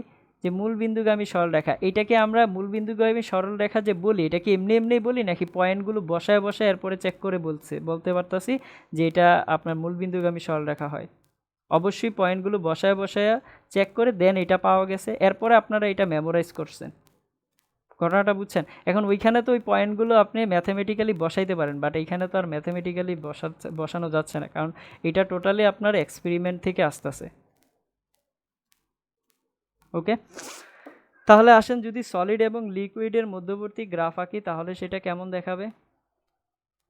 সেটা লুক লাইক হচ্ছে এমন টাইপের, যার এই পাশটা কি থাকবে? এই পাশটা হচ্ছে থাকবে আইস। আইস মানে কি? সলিড। এবং এই পাশটা হচ্ছে ওয়াটারের। তাহলে এটা কি হচ্ছে? লিকুইড। তাহলে উপরে হচ্ছে ওয়াই অ্যাক্সিস বরাবর প্রেসার এবং এক্স অ্যাক্সিস বরাবর টেম্পারেচার। এবার বলেন, আমি যদি টেম্পারেচার বাড়াই প্রেসারটাকে কনস্ট্যান্ট রেখে, তাহলে কি হবে? আমি কোন স্টেট থেকে কোন স্টেটে যাব? আইস থেকে ওয়াটারে। আইস থেকে ওয়াটারে যাবে। এটা তো জেনারেল কথা, আমরা জানি। যদি আমি তাপমাত্রা বাড়াই, দেখেন আমরা বলি যে তাপমাত্রা বাড়াই, কিন্তু আসলে ওই ঘটনাটা কিভাবে করি সেখানে কিন্তু আমরা একটা কথা হাইড অলওয়েজ রেখে যাই, সেটা হচ্ছে স্বাভাবিক চাপ। এই কথাটা কিন্তু আমরা বলি না, আমরা জেনারেলি বলি যে তাপমাত্রা বাড়াইলে হচ্ছে যে লিকুইড আপনার সলিড কিসে পরিণত হয়? লিকুইডে। বাট প্রেশারটা কি? স্বাভাবিক, কিন্তু কনস্ট্যান্ট প্রেশারে। বাট প্রেশারটাকে যদি চেঞ্জ করি তখন তো ঘটনা তো অন্য কিছু হইতেই পারে, অস্বাভাবিক তো কিছু না, তাই না? যদি আমি টেম্পারেচার কমাই তাহলে কিসে থেকে কিসে যাবে? লিকুইড থেকে কি আসবে? সলিডে আসবে। সেই ঘটনাটা আমি উল্টাভাবে করতে পারি না, আমি টেম্পারেচারটাকে স্থির রাখতে পারি। যদি আমি টেম্পারেচারটাকে স্থির রেখে দিই তাহলে ঘটনাটা কি ঘটবে? যদি প্রেশার বাড়াই তাহলে কি হবে? টেম্পারেচার স্থির, প্রেশার বাড়াচ্ছি, তাহলে কোন স্টেট থেকে কোন স্টেটে যাব? সলিড থেকে লিকুইডে। তাই না? যদি আমি আইস থেকে টেম্পারেচারটাকে ওয়াটার।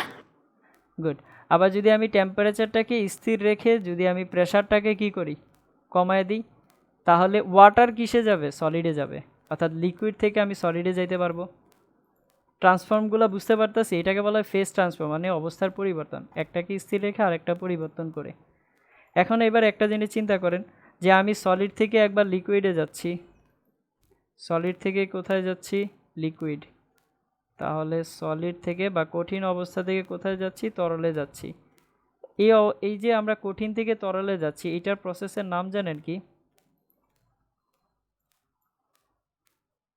কঠিন থেকে তরলে যাচ্ছি, এই প্রসেসটার নাম কি? নাম হচ্ছে গলন বা মিল্টিং। শুনেছেন নাম?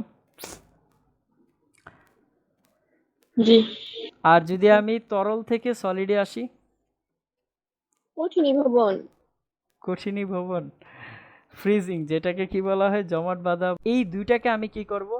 আপনাকে বোঝা হয়নি স্যার 19 তাই এখন বুঝতে পারতেছি। 19-এ বুঝেন নাই, কি বলেন? আচ্ছা দেখেন, গ্রাফের উল্লেখ করছি। ও আচ্ছা, অসুবিধা নাই, কিছু না। এবার এই তিনটে স্টেটকে আমি হচ্ছে যে এই দুইটা গ্রাফকে একসাথে আঁকবো, একসাথে এঁকে আমরা পানির তৈয়দী বিন্দুর ব্যাপারটা ক্লিয়ার করব। দেখেন, এই দুইটা গ্রাফকে যদি আমি একসাথে আঁকি তাহলে এমন দাঁড়াবে না? এটাকে যদি আমি এখানে আঁকি, এটা হচ্ছে এমন আর ওইটা হচ্ছে এমন, ঠিক আছে? তাহলে এই হচ্ছে আপনার গ্রাফের স্টেটটা। আর এইটাকে আমরা যদি 0 ডিগ্রি সেন্টিগ্রেড তাপমাত্রার সাথে চিন্তা করি বা 0 কেলভিন তাপমাত্রার সাথে যদি চিন্তা করি, তখন এটাকে আমি কানেক্ট করে দিতে পারি, ঠিক আছে? বাট মেইন গ্রাফ কোনটা, এইটা। এখন দেখেন, এই পার্টটুকু যদি আমি এবার চিন্তা করি, এইটা কি ছিল, আমার আইস ছিল, মানে সলিড স্টেট ছিল। এইটা কি ছিল, ওয়াটার, ওয়াটার লিখলেই তো বুঝবেন যে এটা লিকুইড। আর এটা কি ছিল, গ্যাসীয় স্টেট, ঠিক আছে? তাহলে এটা ভ্যাপর লেখা যাইতো। আচ্ছা, ভ্যাপরও লিখে দিচ্ছি। এই তিনটা স্টেট। এবার একটা জিনিস দেখেন, একটা পয়েন্টের কথা খেয়াল করেন। যদি আমি এই তিনটা স্টেট দেখাই এবং এখানে যদি ধরেন যে আমি একটা পয়েন্টের কথা চিন্তা করি, পয়েন্ট কোনটা, এই যে এই পয়েন্টটা, এই পয়েন্টটা আসলে কোন ধরনের পয়েন্ট? এই পয়েন্টটা হচ্ছে এমন একটা পয়েন্ট যে পয়েন্টটাতে কি ঘটনা ঘটতেছে, কেউ বলতে পারবেন? আইস, ওয়াটার এবং গ্যাস, তিনটা কোন অবস্থায় আছে এই পয়েন্টটাতে? সেম তাপীয় সাম্য অবস্থায় আছে না, বলা যায়? বরফ, লিকুইড এবং গ্যাস, এই যে পয়েন্টটা পাচ্ছি, এই পয়েন্টটাতে তিনটা স্টেটই কি অবস্থায় আছে, তাপীয় সাম্য অবস্থায় আছে, ঠিক না? এই যে একটা পয়েন্ট, যে পয়েন্টটাতে আমি কি পাচ্ছি, তিনটা স্টেটকে আমি সেম তাপীয় সাম্য অবস্থায় পাচ্ছি, এই স্টেটটাকেই বলা হচ্ছে কি, ট্রিপল পয়েন্ট, মানে হচ্ছে পানির তৈয়দী বিন্দু। বুঝতে পারছেন? এই পয়েন্টটাকে কি বলা হচ্ছে, ত্রয়োদয় বিন্দু, আর বা ইংলিশে বলা হয় এটাকে ট্রিপল পয়েন্ট। অর্থাৎ যেখানে পানি, বরফ, গ্যাস তিনটাই কি অবস্থায় থাকবে, একই তাপীয় সাম্য অবস্থায় থাকবে, সেই পয়েন্টটাকে কি বলবো আমরা, তৈয়দী বিন্দু। এখন দেখেন, এই তৈয়দী বিন্দুতে একটা অবশ্যই টেম্পারেচার আছে, আছে কি না? অবশ্যই আছে, বললাম এটা টিপি। অবশ্যই একটা প্রেশার আছে, পিপি বললাম, ঠিক আছে? তাইলে এখানে অবশ্যই একটা টেম্পারেচার আছে, এখানে অবশ্যই একটা প্রেশার আছে। তাইলে ওই টেম্পারেচার এবং ওই প্রেশারেই কি হবে, কঠিন, তরল, বায়বীয় তিনটাই কি অবস্থায় আসবে, একই তাপীয় সাম্য অবস্থায় আসবে। তাহলে ওই টেম্পারেচারটাকে কত টেম্পারেচার বলা হচ্ছে, সেই টেম্পারেচারটাকে বলা হচ্ছে আপনার 0.01 ডিগ্রি সেন্টিগ্রেড। যদি সেন্টিগ্রেড স্কেলে প্রকাশ করি তাহলে ওই টেম্পারেচারটা কি, বা পানির ট্রিপল পয়েন্টের কথা যদি বলি, পানির ট্রিপল পয়েন্ট সেটা কত, সেটা হচ্ছে 0.01 0.01 ডিগ্রি সেন্টিগ্রেড এবং 0.01 ডিগ্রি সেন্টিগ্রেড যদি হয় তাহলে সেটা আমি কার কথা বলছি? শুধুমাত্র তাপমাত্রার কথা বলছি। এখানে কি চাপের কথা উল্লেখ করতে হবে না? অবশ্যই চাপের কথা উল্লেখ করতে হবে। এবং চাপটা কত? চাপটা হচ্ছে 4.56 মিলিমিটার এইচজি। এই চাপে এবং এই তাপমাত্রায় পানি কি অবস্থায় আসে, অর্থাৎ কঠিন, তরল এবং গ্যাসীয়, এই তিনটা অবস্থায় আসতে পারে। সবাই কি এটা বুঝতে পারছেন? কারো কোনো কোশ্চেন? পরীক্ষায় কিন্তু আসে, বুঝছেন?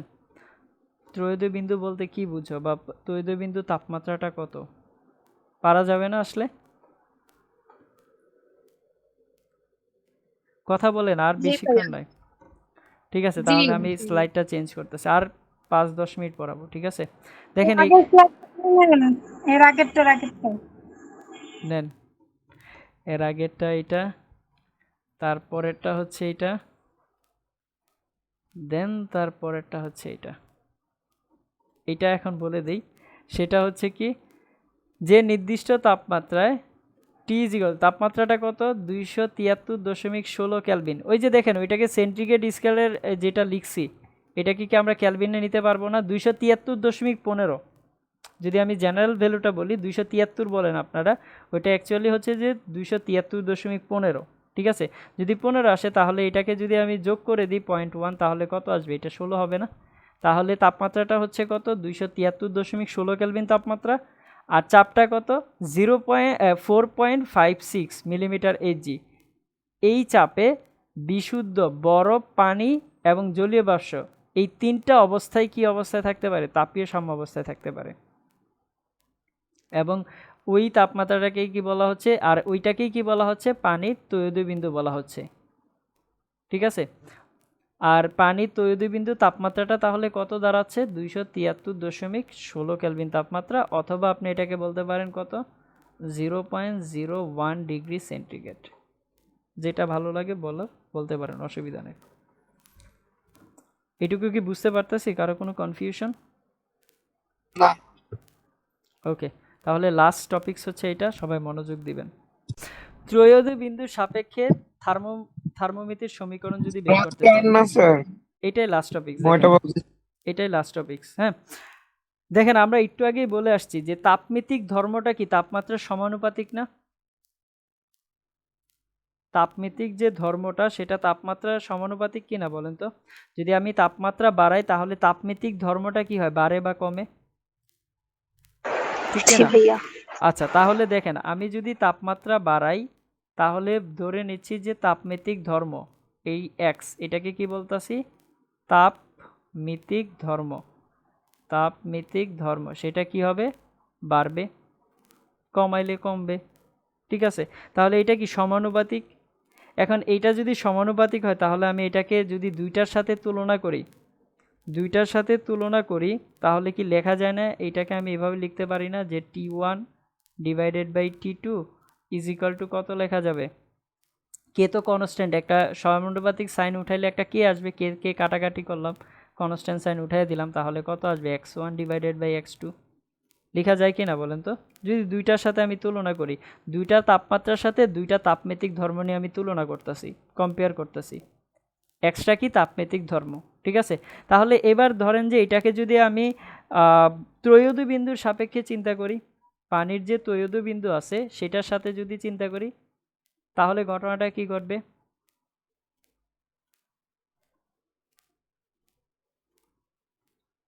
পানির ত্রয়োদয় বিন্দু এর সাপেক্ষে যদি আমি চিন্তা করি, বা ওয়াটারের ট্রিপল পয়েন্ট নিয়ে যদি আমি চিন্তা করি, তাহলে T1 ডিভাইডেড বাই বলতাছি যে TR ট্রিপল পয়েন্ট বা টিপি বলতাছি। ঠিক আছে, এটাই কি বলতাছি? টিপি। কার সাথে তুলনা করতেছি? প্রথম তাপমাত্রাটাকে পানির ত্রয়োদয় বিন্দু তাপমাত্রার সাথে তুলনা করতেছি। সমান সমান কী হবে? x1 ডিভাইডেড বাই কী হবে? xTP হবে না? এটাই তো হবে, তাই না? তাহলে যদি এইটা হয়, এবার একটা জিনিস চিন্তা করেন, আপনি তো পানির ত্রয়োদয় বিন্দু তাপমাত্রাটা জানেন, সেটা কত? 273.16। তাহলে এইটা আপনি এখানে নিয়ে আসতে পারেন না? তাহলে ওই যে তাপমাত্রাটা সেটাকে আপনি বের করতে পারবেন না, যেটা অজানা তাপমাত্রা আরেকটার। তাহলে সেটা কি হবে, x1 ডিভাইড বাই কত, xTP ইন্টু কত হবে, 273.16 কেলভিন তাপমাত্রা। অর্থাৎ আপনাকে যদি কোনো ত্রয়োদ বিন্দুর সাপেক্ষে কম্পেয়ার করে কোনো অ্যান্সার বের করতে বলা হয়, তাহলে আপনি সেটাও কিন্তু বের করতে পারবেন। এখন এই তাপমিতিক ধর্ম কি ফিক্সড বলতে পারেন যে এটা আপনার শুধুমাত্র হচ্ছে যে উচ্চতার জন্য হবে, এমন কিছু ফিক্সড বলতে পারেন আপনি? তাপমিতিক ধর্মটা শুধুমাত্র যে উচ্চতার সাথে হবে বা লেন্থের সাথে হবে এটা বলতে পারেন? রোদের সাথে কি হইতে পারে না? জি ভাইয়া হতে পারে। রোদের সাথে হইতে পারে, আবার কার সাথে হইতে পারে, আয়তনের সাথে কি হইতে পারে না? আয়তন সাথে যে হইতে পারে এটা তো আমরা দেখছি। প্রেসারের সাপেক্ষেও হইতে পারে,